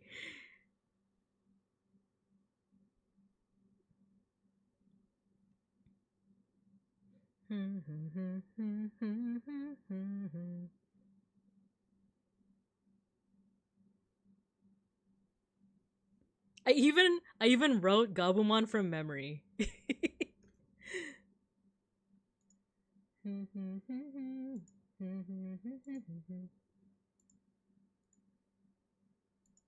Oh my god, even the photo even the photo quality is butt. Okay. Feeling gradation. Are you guys ready for Scrunkly Gabumon?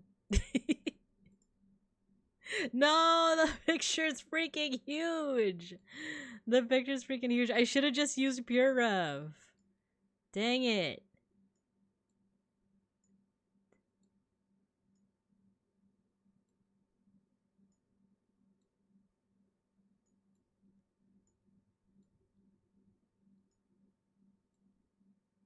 Oh yeah, no worries. I know the whole lore with Gabumon. I've known since I was but a child. There we go. Scrunkly Gabumon. He's slowly being revealed. I thought that the fur cut off right before his nose.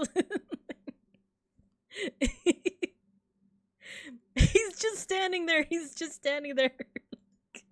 He's like, where's the emoji where it's just like a guy? Gabumon just be like,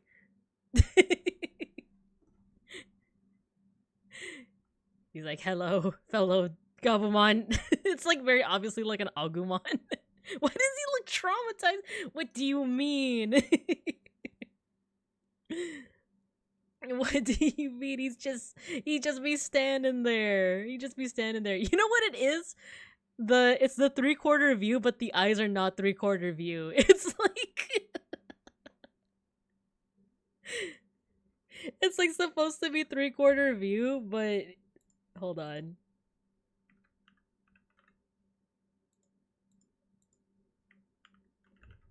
Dang it, beeplebees, you beat me to it. Like Gabumon be looking at you like this. He's perfect. It's like he's supposed to be 3/4, but that's how he be looking at you. He's just like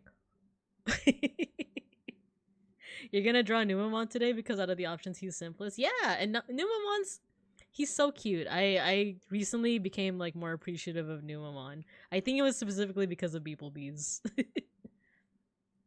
I don't know what he's on, but I want all of it.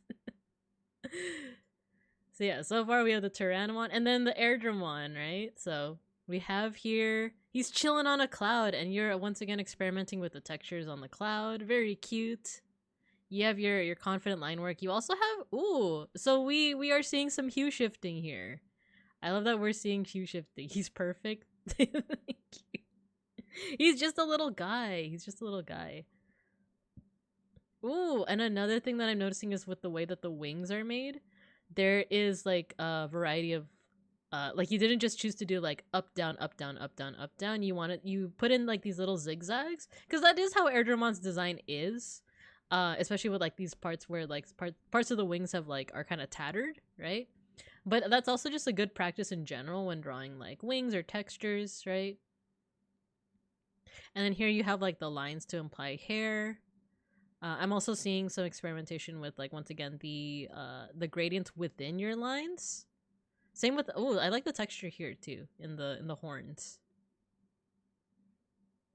How does this guy fly? With the power of friendship. I know, right? I never thought about that. Airdramon's wings are always tattered, right? Like, so it's like how actually does he fly? With the power of belief. With the power of Jesus Christ, Mon. But yeah, so I was talking about hue shifting, right? So like here is your midtone, your shading is a blue that's a bit closer to purple, while your highlight would be a blue that is a bit closer to green. So that does like add a little bit more dynamism with your colors. The power of friendship. The crest of friendship.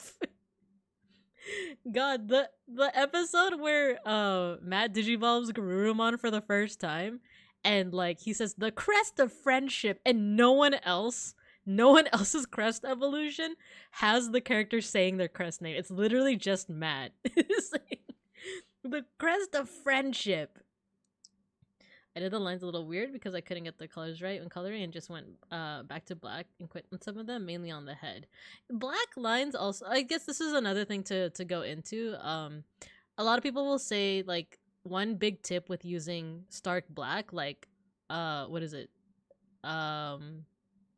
0000, like the hex code is like 000, is that they usually advise against that because it can be really stark against certain colors. Usually you want to use a color that's very close to black but not quite black. I see that you're using, for example, gray over here with the with these outlines. If you still want it to look black without it actually being black, you could trend towards like a dark purple, right? Yeah, like the 0000. Same thing with using like hex code FFFFFFF.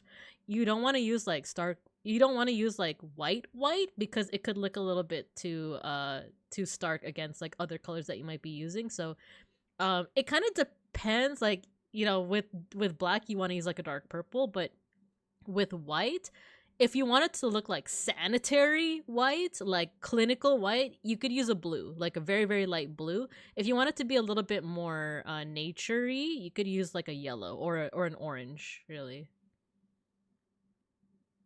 So that just helps with it like looking like those colors, but not necessarily being like those colors. It's kind of the same with like when you draw like an eye, and you shade in the eye white, you don't want to just leave it white. You want to put like shades of gray in there as well. Not 50 Shades of Grey, but shades of gray. Apparently, Airdramon is the closest Digimon to Digigod, so maybe there's just giving Airdramon a lift. Yeah, the other Digimon gods are seeing this little guy, and they're just like, we could help him. We could help him out. I use a yellow soft light layer for my highlighting. Oh, nice. This was 25% shade gray. Ah, cool. Hello, Kill Fox Heal. Welcome to the class. Oh, we're doing a little bit of art appreciation, and we're appreciating some Digimon art for right now. I also use multiply layer with bluish purple for shadows. Oh, I used to do that too. I used to do that a lot too. Hello, fellow intellectuals. Hello. Yeah, welcome. I'm Babinka Bear, and we're doing a little bit of art appreciation today. So yeah. So the whole technique, I do occasionally use that technique as well, where you use screen or multiply layers in order to shade. That is something that like you can also it depends on like what kind of art you're going for, right? You missed the Schneider art. You had to take a phone call. I'm so sorry. We did talk about, I really love the artwork. I love the kind of like 20s vibe from the character Schneider herself, and then the art had a lot of really cool texture work. And then what else? The fact that it was black and white lent itself well to like the film noir 40s 50s vibe as well. So it kind of felt like one of those like Schneider with her with a transatlantic accent, right? So I liked it a lot. Also missed the spooky British monarch art. I'm so sorry. I just alter the shadow color. Yeah, so that's what I was gonna say, is that putting your shadows on other layers can be really useful in case you want to change that that color. What I started doing when I used to color manga, for example, is I would start to put gradients in the shadows. So I would also use like a dark purple, but then I would play around with the opacity, but then I would also put like a bright hot pink. And I kind of ended up liking that effect. You don't have to do the same, but if you want to experiment with different colors, like a blue or something that's adjacent to purple on the color wheel, so like blue, maybe a pink.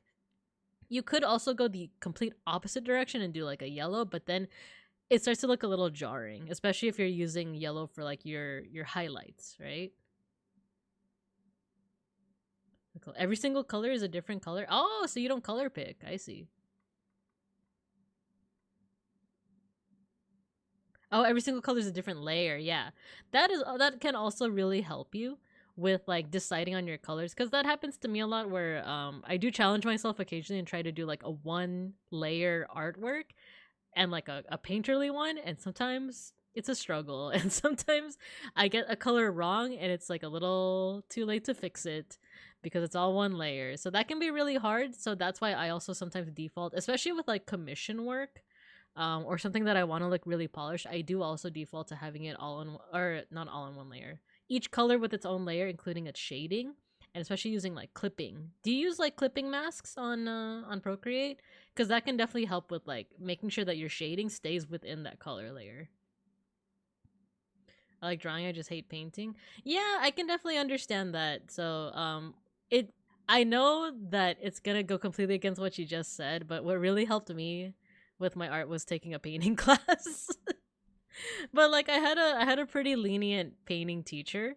But being able to paint traditionally does kind of help with your sense of like where colors can go and ways that you can fix things, because now I'm a little bit more okay with like doing one layer paintings or like digital paintings, and knowing that you can fix it just by overlaying it, just by having like another like layer on top of it. So use clipping. Every color is clipped on top of the silhouette. Oh, cool. Nice, nice, nice. So yeah, it does help learning how to do traditional art does like lend itself well to improving digital art as well.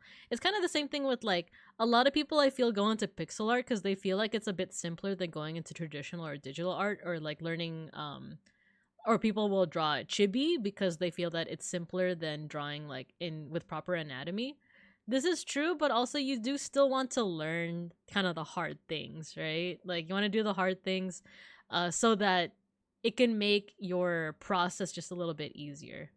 Can't really do classes, not necessarily like actual classes where you have to sit down and be there, but you can, there might be like online courses, or what is those sites like Skillshare might also be an option.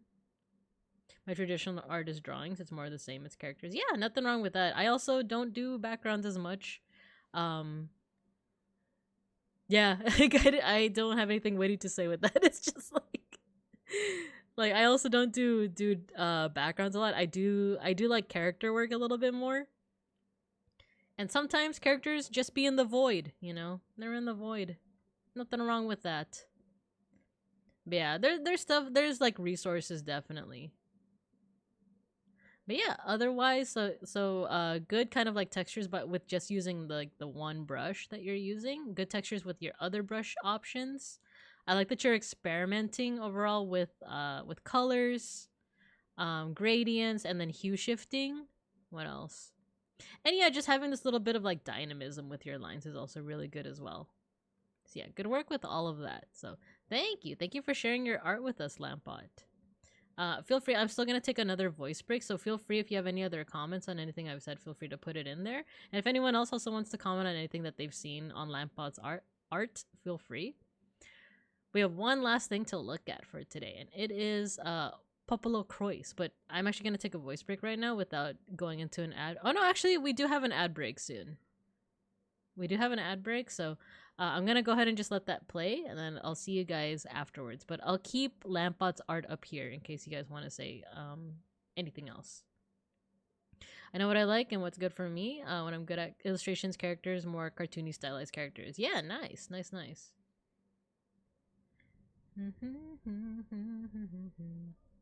If you got any videos or stuff about texturing, yeah, sure. I'll see if I can find some during the ad break right now. So I'll see you guys after the ad break. Let me look for some references for you. And thanks again for sharing your art.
Oh my gosh, my cats are being so naughty.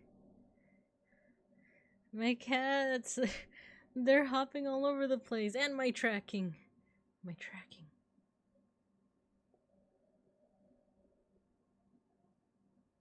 There you go. Both Schnagry and Gino are in the room now. Gino tried to hop up on my desk and almost go all over the keyboard. He could have ended stream if I didn't stop him. Man, let them hop. They did hop on Beans' side of the desk, and he was looking out the window for a bit, but then he hopped onto Beans' chair, where Schnackery is currently sleeping. So that could have easily become a fight, but it didn't. He is now on the floor licking himself. So crisis averted. Hopefully, maybe. Hello, Gojikins. I saw that you came back. Oh, I won the star. I saw that you came back. Let's see. Summary. We looked at a little bit of noir, not Vesper noir, but like film noir-esque paintings. We looked at some neolithic critters, right? Some bears, some kitty cats. What else? Oh yeah, we looked at I was about to say King George. King Charles. We looked at King Charles and his interesting portrait of Dorian Gray. Dorian Charles. Let's see. Crisis averted. For now. For now. I know. Grampire. And then we looked at the art of Lampbot. He was making these really cool Digimon illustrations, and he's gonna be making some more. Or sorry, I shouldn't assume pronouns, but they're gonna be making a couple more. Actually, I think you told me your pronouns, but nailed that timing. Until Schnacker decides to jump down and start a fight. Yeah, they just might. And they're so silent, too, when they fight. They're so silent until they're not. Until it's like, meow. So yeah, we have one last thing to look at, and it was recommended by Cielo. So Cielo recommended... Oh, you know what? I'm gonna go over to the Art Appreciation channel on my Discord. Because Cielo actually gave us a little bit of a history lesson. Let me see.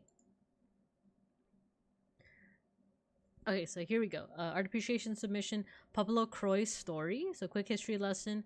This is Pablo Croy's Monogatari is a manga written and drawn by Yosuke Tamori, originally published in 1984. It followed the adventures of a young boy named Pietro, who was the prince of a kingdom called Pablo Croy's. And then this is an image of the manga. It actually has a really cute style. Let me see if I can put it on the browser. There we go. Oh, dang it, Gino wants to leave. Okay, I'll be right back.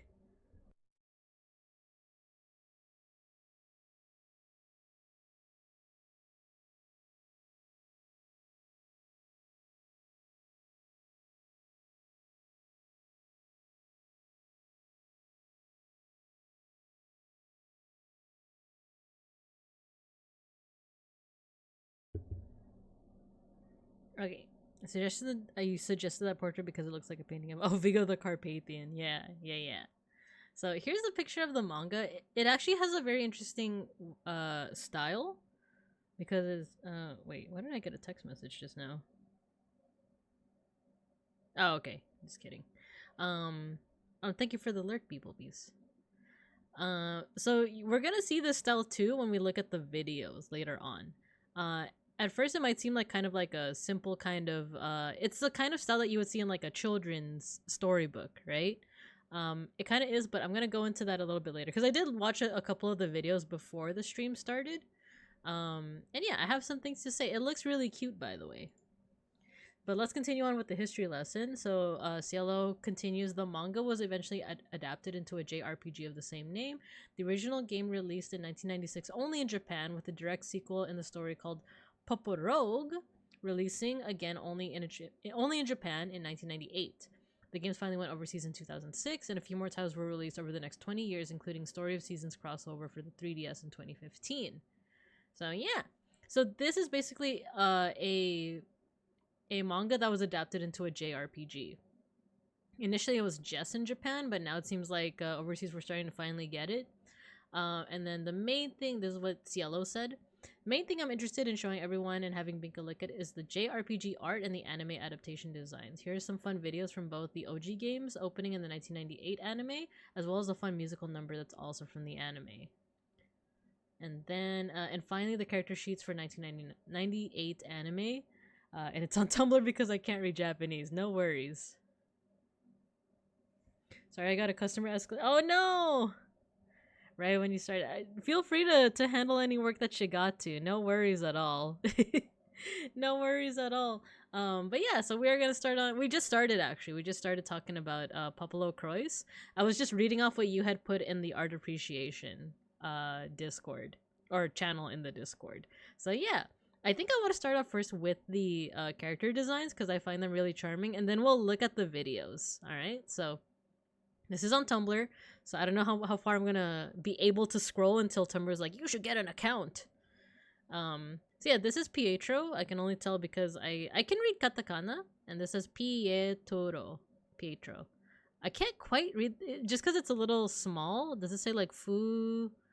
No, it's pu purinsu ha hasen or hachi or pachi Prince Patch.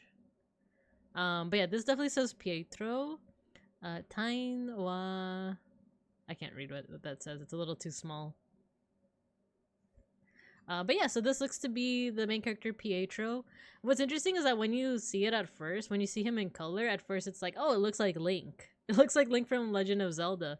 But there is a lot of like kind of distinctive things about this that kind of separates him from that. But I think it's also just the fact that it's like a swords person.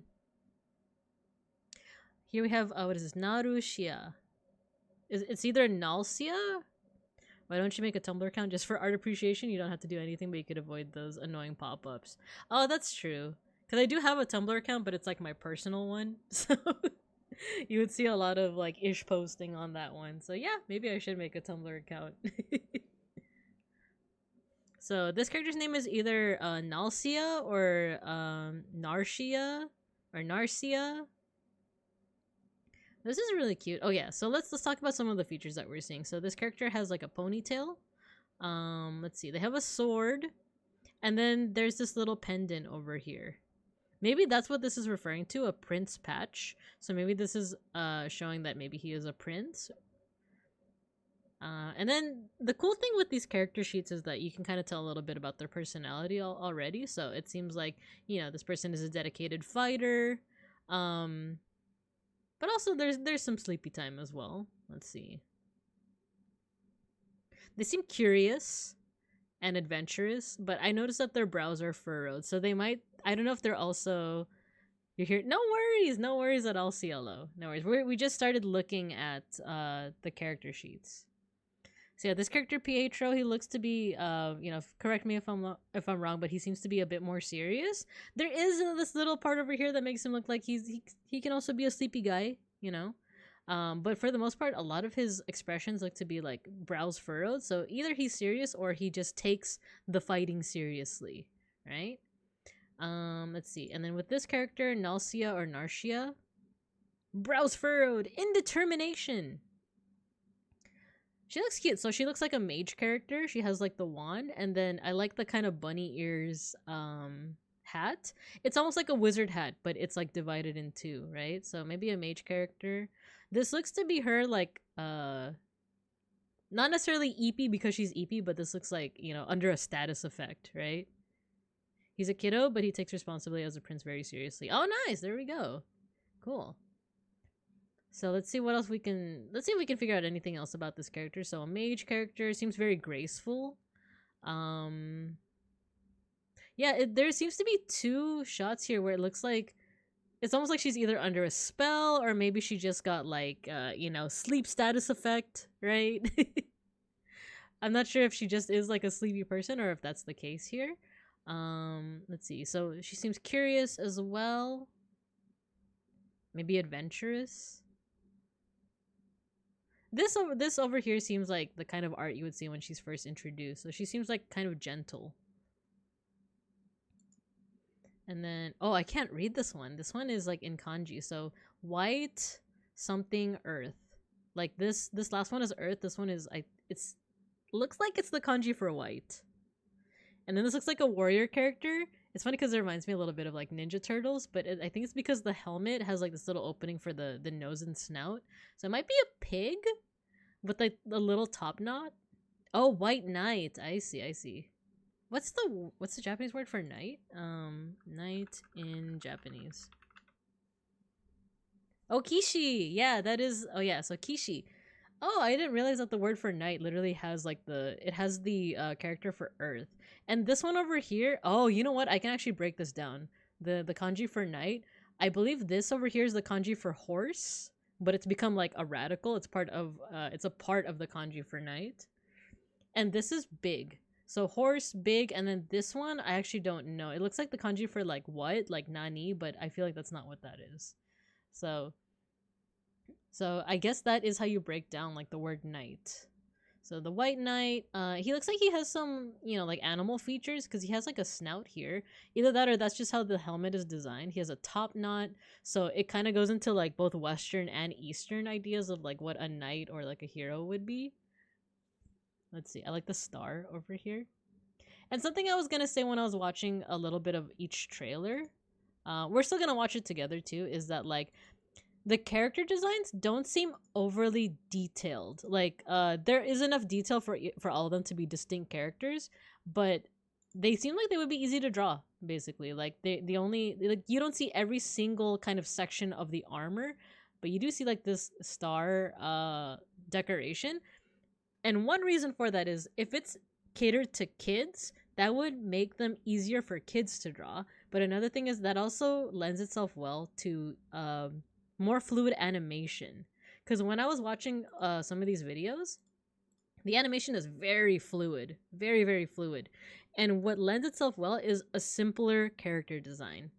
It's not simple in that like it's literally just like a generic knight. There's still a little bit of characterization in there, like with the snout and everything and the top knot. Oh, and there's also shoulder pads. But you don't have to put details in every little thing. Like you don't have to put, like I said, like this shoe can just be one piece. You don't have to see every single part where like the armor is segmented. It doubles the words as a treat. The extra one you can give to a friend. Exactly. Treat. But yeah. And then who is this character? Hugh? Looks like her name's just Hugh.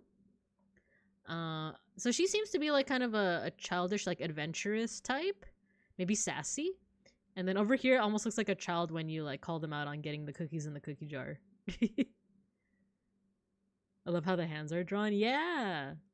Hugh. Nice. And that's what I'm reading here. Hugh. I like the unique hairstyle too. You got like a 3-pronged ponytail over here, and then the little dot on the forehead too. Another thing I was gonna say is the eyes. So remember when we were looking at this one, it seems like very kid friendly in terms of the design. The eyes are the same, but they're still very unique. They kind of remind me of like Studio Ghibli in a way. I hate that like Ghibli's been kind of like trending lately because of all the AI slop, but yeah, like I don't know, there's something that the character design is very bouncy. And then we have here Gummy. Oh, and this is kanji, so I can't quite read it. I know these 2 radicals. This is I think this is Roof and Private. And then King. Oh, this is the character for King, I believe. Oh, Mao. I see. So evil king. So Gummy Mao. He's the demon king. So cool. I think he is in one of the openings as like he's like laughing kind of menacingly, right? This is also an interesting character design. It goes with the white knight in that he has like a top knot, but it's almost like a Dr. Robotnik-esque like mustache with like these goggles, which leads me to believe that maybe he's also like a some kind of crafts person. Like it reminds me of like Hephaestus from Greek mythology. He's so cute. I love him. And then this last one is this Yai? This looks like the katakana for ya, Yai. And this says pendant, pendato. So she kind of gives off like older sister vibes. Oh, once again, look at this character design. It's really cool because ostensibly it's just like I think this is like a jumper with like a belt, or it could be like a 3-piece thing. But like I don't know, it helps build a really recognizable silhouette. Like I said, all these character designs are very simple at first glance, but they have a very strong silhouette. And they're unique enough that it doesn't look generic.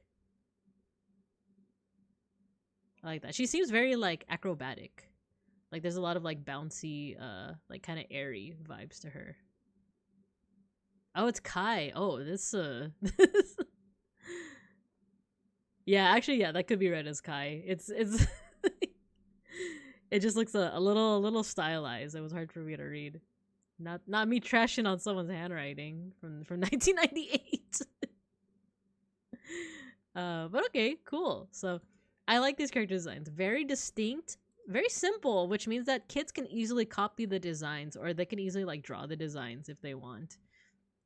But also, like I said, lends itself well to smooth animation, which we're about to see right now. So I don't know if did you want me, Cielo, to watch it in the order that you put on the thread or any order?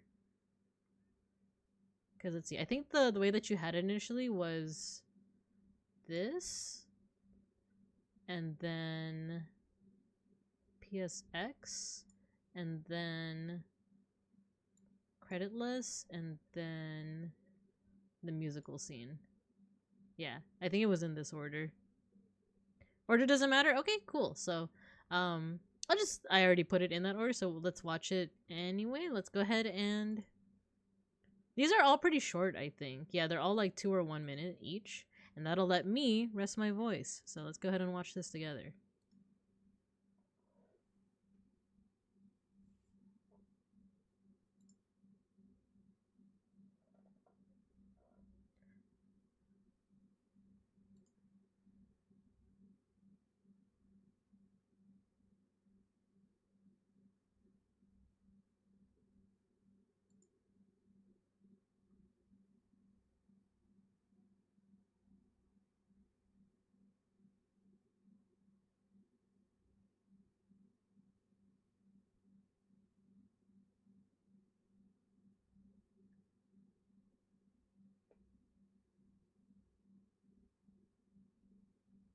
Oh, cool.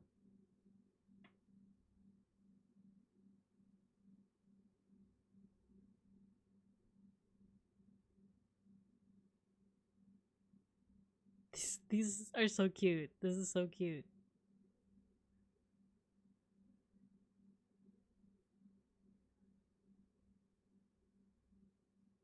His name's Gilbert?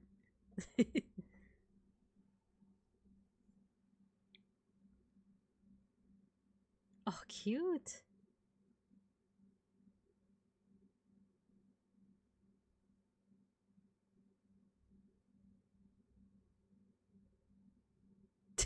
Uh-oh. Someone's jealous. Right, so I'm gonna pause here just to say one thing. So I don't know if I upload the VOD to this stream onto YouTube. I don't know if they're gonna ding me on having this on playing all 4 of these videos. So what I'm gonna try to do is I'm gonna try and keep my mouth shut while it's playing, so that if I need to cut it out, I can. And then that way, all the commentary is gonna be after the video plays. So hopefully that makes sense. So I'm gonna be quiet when the video is actually playing, and then we'll comment on it after.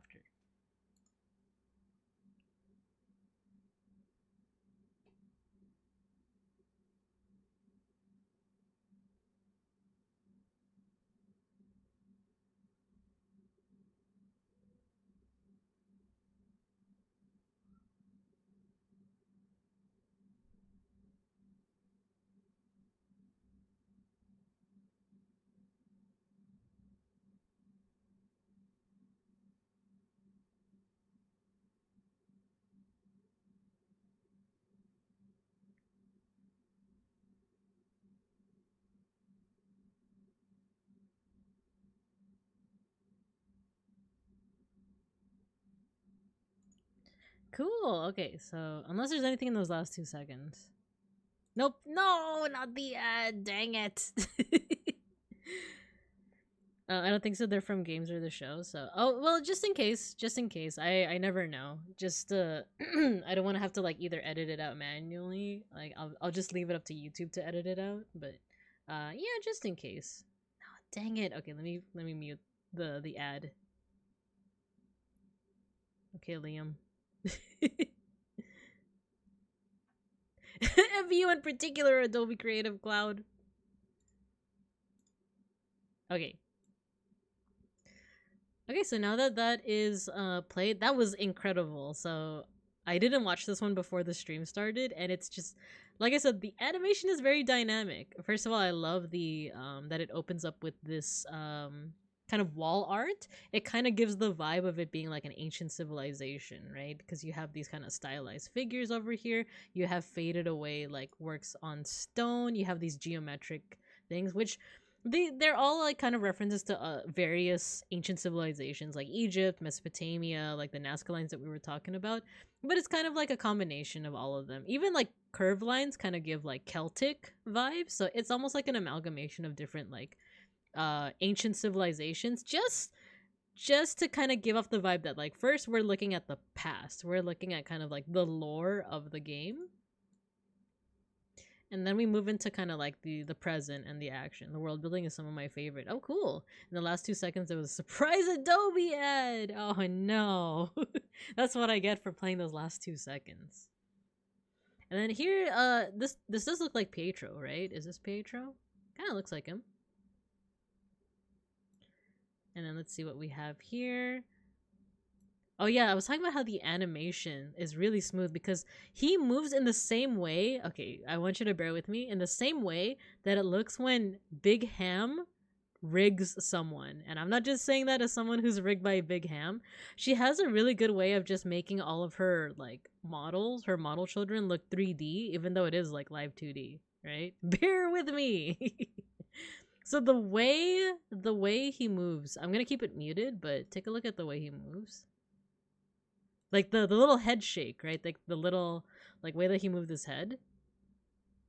They like changing his hair color from media to media. Ah, I see. Though just the little way that he moved his head. Let's look at that again, but slow it down. Playback speed, 25%.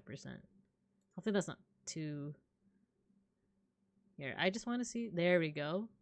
Just the way that and like the hair, like the pieces of his hair, it even like moves along with like his head shake, right? So is that a bear? Is that a fellow bear? Let's see. Let's move this along. So yeah, that too is that like because it's kind of cartoony, it seems like the animators are totally okay with the hair kind of moving all as one piece, because it kind of does, like your hair does kind of move all in one piece in like sections sometimes, but here it just makes it easier to animate but also allows for more dynamic animation. Okay, what else? Is this the Demon King? Is this Mao? He looks like an old man. I love it. And then we have the White Knight here. I love the proportions too. They're very cute. Yeah, it's super stylized. I like it a lot. I kind of like that the proportions are kind of kitty, right? Not kitty like a kitty cat, but like kiddie.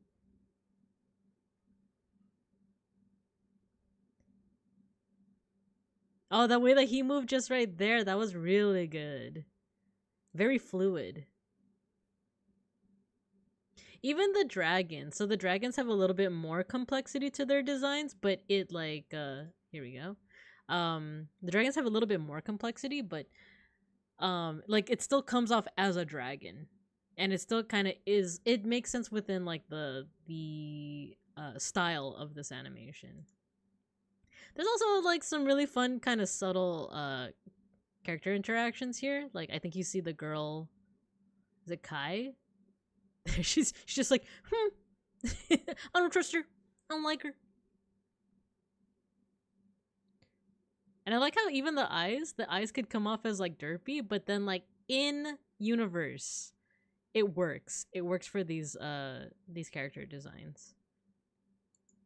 All around good. And then I do feel like in recent years, or not even in recent years, in recent days, I started being like a kind of a Lamia truther. kind of loving the Lamias, especially because of the one that we got in Digimon recently. Cause look at her. Dang. Like, I don't know if I could say that she's a Lamia. She kind of is, but I like the wings. Interesting about her design, because at the very beginning, we did see like all these different stone and like ancient looking artwork. Here we're seeing it looks like this is like the denizen of that place, right? She's also framed as probably like the antagonist or maybe some kind of antagonistic force. Because she's kind of shrouded in shadows, right? But we also got like some rainbow stuff here. She even her character design lends itself well to like being a villain because she has like purple coloring here, though that just might be smoke. There's snakes here. She's shrouded in shadows. What I find interesting is that you do see some motifs that lead me to believe that she's ancient. Like something about her headdress and her arm links either give a little bit of Egyptian, but more so Mesopotamian vibe to it. Like it reminds me of what's called a Lamassu. A Lamassu is like a mythological creature from Mesopotamia. For the hair, I'm thinking up. I want to play this game a lot. Oh, nice. So purple equals villain. No, not always. It depends on the context. It depends on the context.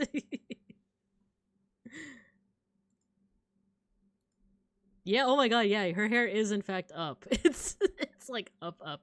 These little parts of her crown or her headdress remind me a little bit of like China, like Chinese generals like Lu Bu. They would usually have like those little antennas. I actually don't know what they are. I don't know if they're like feathers or something, but this just screams like ancient culture to me. And actually, we were talking about Tiamat, right? Tiamat is from Mesopotamian like religion. So maybe this is some kind of Tiamat figure because Tiamat is often like shown with like serpentine, like monster qualities as well. Being a villain confirmed? No, I'm not. No, I'm not a villain. It's blurple. It's blurple. It depends on context. She pursues Lu Bu. She eats baby becomes and sells NFTs. No, this is slander. This is slander and propaganda. Oh no. Okay. Anyway, let's move on. Let's move on. So, the rest of these I'll try not to comment too much. I realize we're coming on to the 4-hour mark, and I do wanna call it soon. So let's check out this next video, and I'll keep myself muted so that we can comment on it later.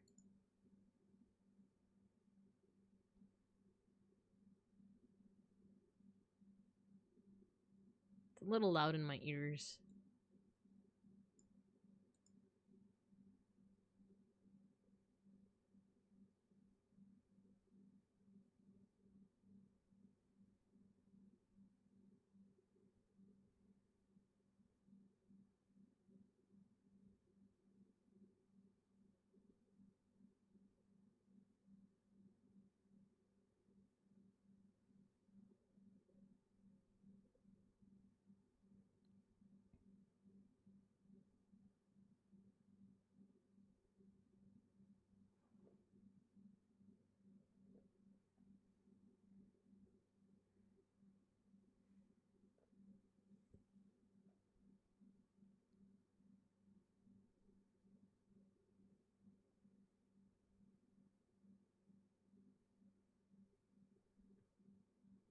Cool. So that was like the opening scene. There's just a lot of kind of dynamic animation over here. Like look at how the camera is panning out and rotating. What the heck? This guy seems like the villain, right? But he seems very endearing too. He seems very endearing. Cause he's just so wacky, silly. Like his animations, like. Is he on a tricycle? That's so cute. That too. Oh my gosh. Wait, let's rewind and then let's play this 25% speed just to see how his face animates. Look. Like goes up and then kind of down. And then like the eyebrows kind of follow through, right? Very cute. I love him.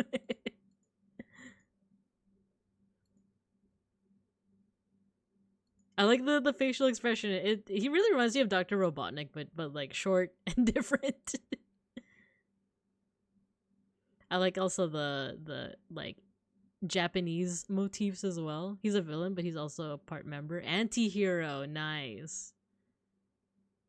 Oh, party member. Oh, cool.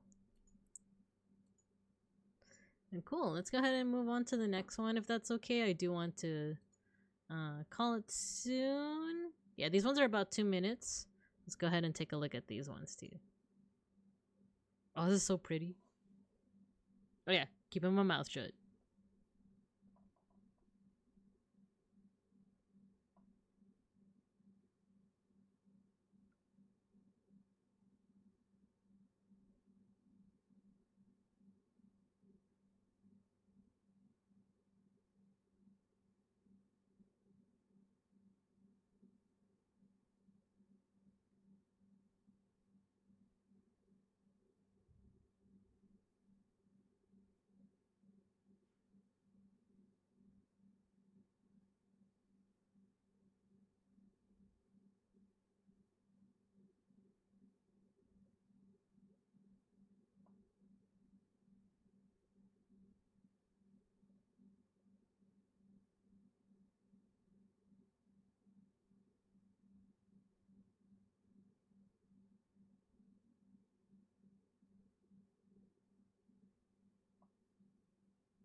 Aww.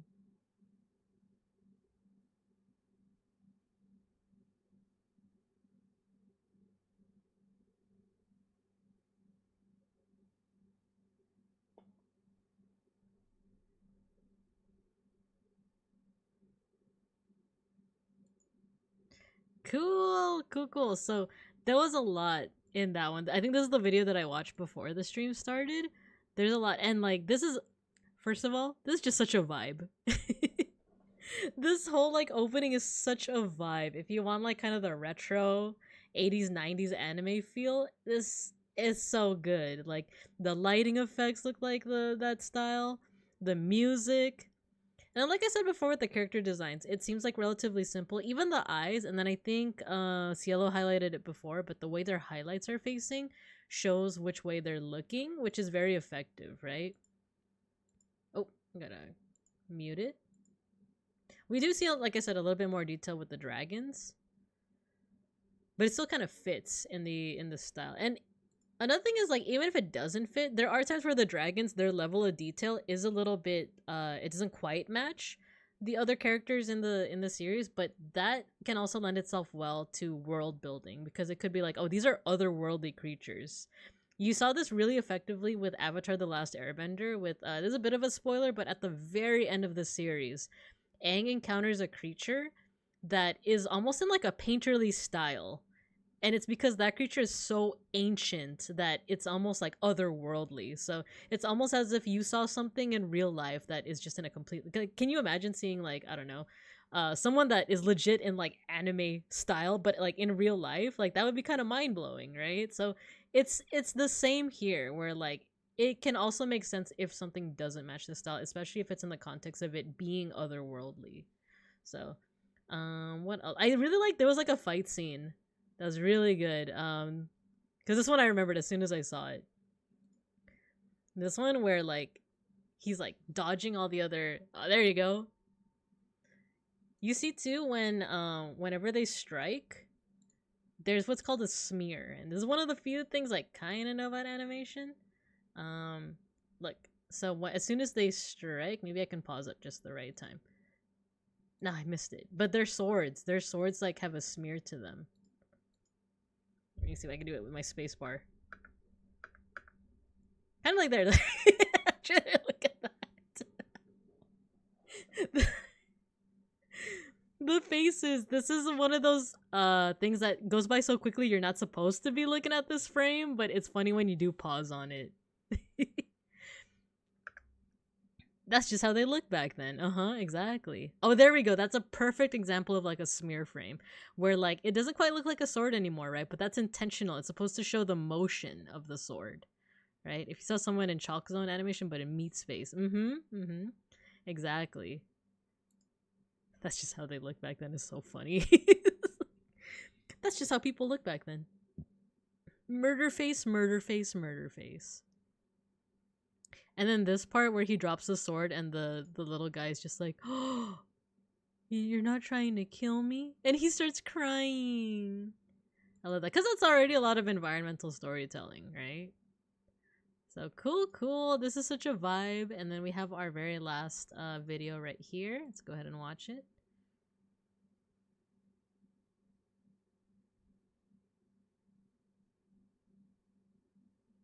Pietro's a good boy.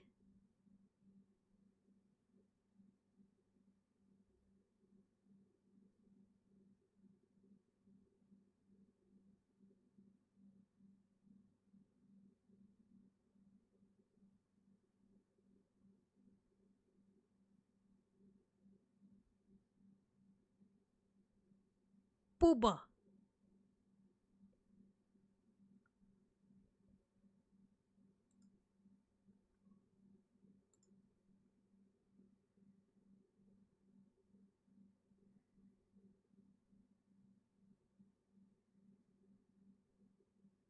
Crystal knife.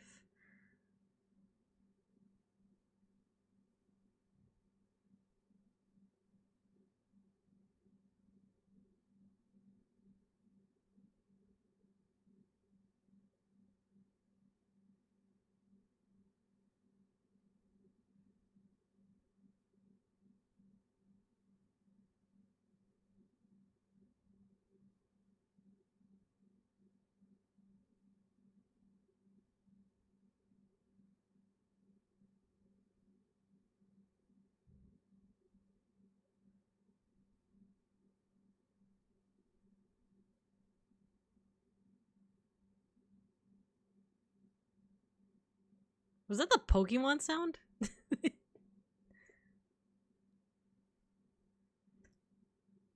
That was like the Pokeball sound, wasn't it? Listen. Alright, okay, so this one's really cute. In fact, I might want to replay it when it's time to mosh. So this one's really cute, full of a lot of charm, as all of the videos have been so far. And then once again, this lends itself well to like the simple wait, what?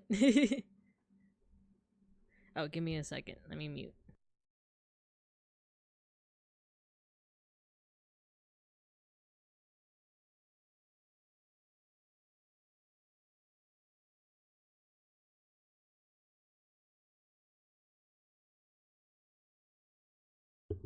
All right, sorry about that. I was just chatting. You're right. Okay, cool. Yeah. So, once again, the simple character designs lend themselves well to like really smooth animation. Like her little like twirl, right? And then another thing, this isn't really animation or art wise, but I think there's a lot of puns in Japanese that aren't necessarily like translated all the way, but it's just funny to listen to because there's a lot of alliteration. There's a lot of what does she say? Her love potion, kosori koshiraite, koso imiga. Yeah, her little twirl, and then the little change in animation, right? And then the booba. Also, the lungs on this gal, right? I have it muted right now, but when she was singing, man, the lungs on this gal, this sounds so good. Oh, that's cute. So like it starts out like purple, right? Everything's kind of in purple, but then what's the opposite of purple on the color wheel? Yellow. So of course they use yellow for the explosion to kind of like really highlight that explosion. And then this little part too where they start changing the colors as they're singing like the chorus. She's moving. She's moving.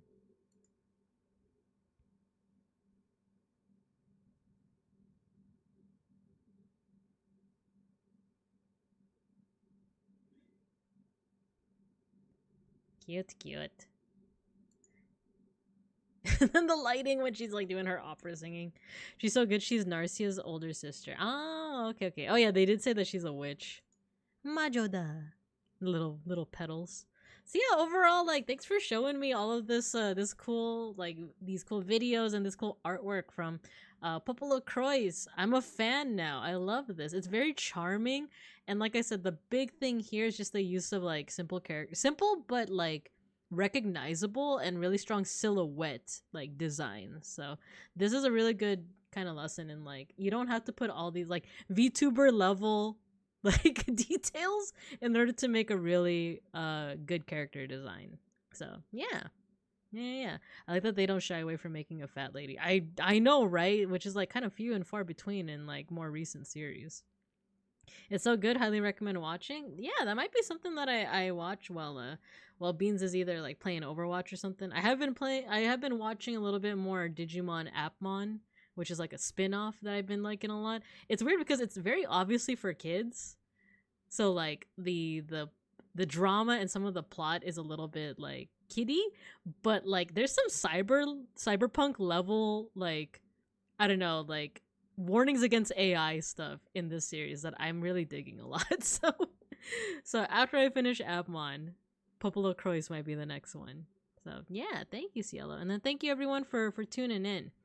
I'm pretty tired, but I do still want to mosh. This one's for kids too. Yeah, so there you go. Well, that's the thing too, is that like a lot of media that's made for kids, it can still of course be really well made. Like, come on, I'm like a huge fan of Digimon Adventure. Like that's one of the biggest examples right there, right? And I think what's really cool about children's media is that they do also have to work around things like censorships, because sometimes it's good to not shy away from things like trauma and sadness, grieving, death, all that kind of stuff, because it does help kids learn how to like process those feelings a lot better.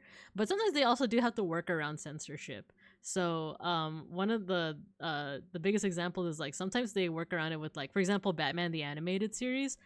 they made things more traumatizing because they couldn't show death. So instead, they showed the Joker's laughing gas and people getting disfigured but not necessarily killed and like stuff like that. So it's interesting. Like media that's made for kids is always interesting in that way, and also because like it teaches kids a lesson, and I'm all for that. But with that, I'm gonna go ahead and decide who to raid into. But in the meantime, let's go ahead and re-listen to this, and this will be your mosh pit. All right, this will be your mosh pit. I really ended up disliking a particular character, even though I sympathize with her. I'd be interested to know what you think of her. Ah, okay. Yeah. So let's do our mosh pit. If you've never moshed with us before, all you gotta do is once you hear the music, just go ahead and spam your favorite emotes, and I'm gonna make your little avatars fight each other. And then after that, we'll raid. Milks is streaming? Okay, I might raid into her, but we'll see our choices. So once you hear the music, get to moshing. Thank you for the lovely stream. Thanks guys for tuning in. It's been almost 4 hours. I need to rest. The knife. The favorite of emojis.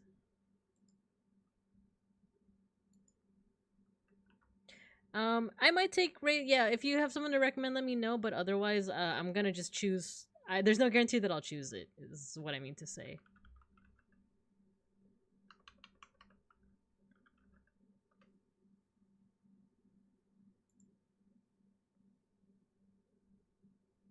You get the choose made sufficiently. I did. I think I did. Oh, Reese is live. I haven't raided into Reese in a while. And Folk. We might raid into Reese. Reese or Rat.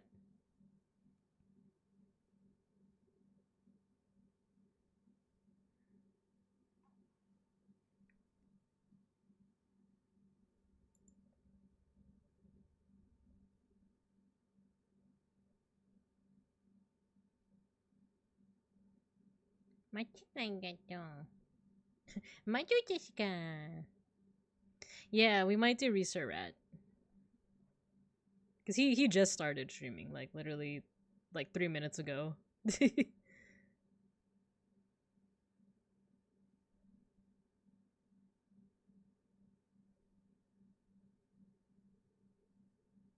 Nice! Matthew survived the mosh pit!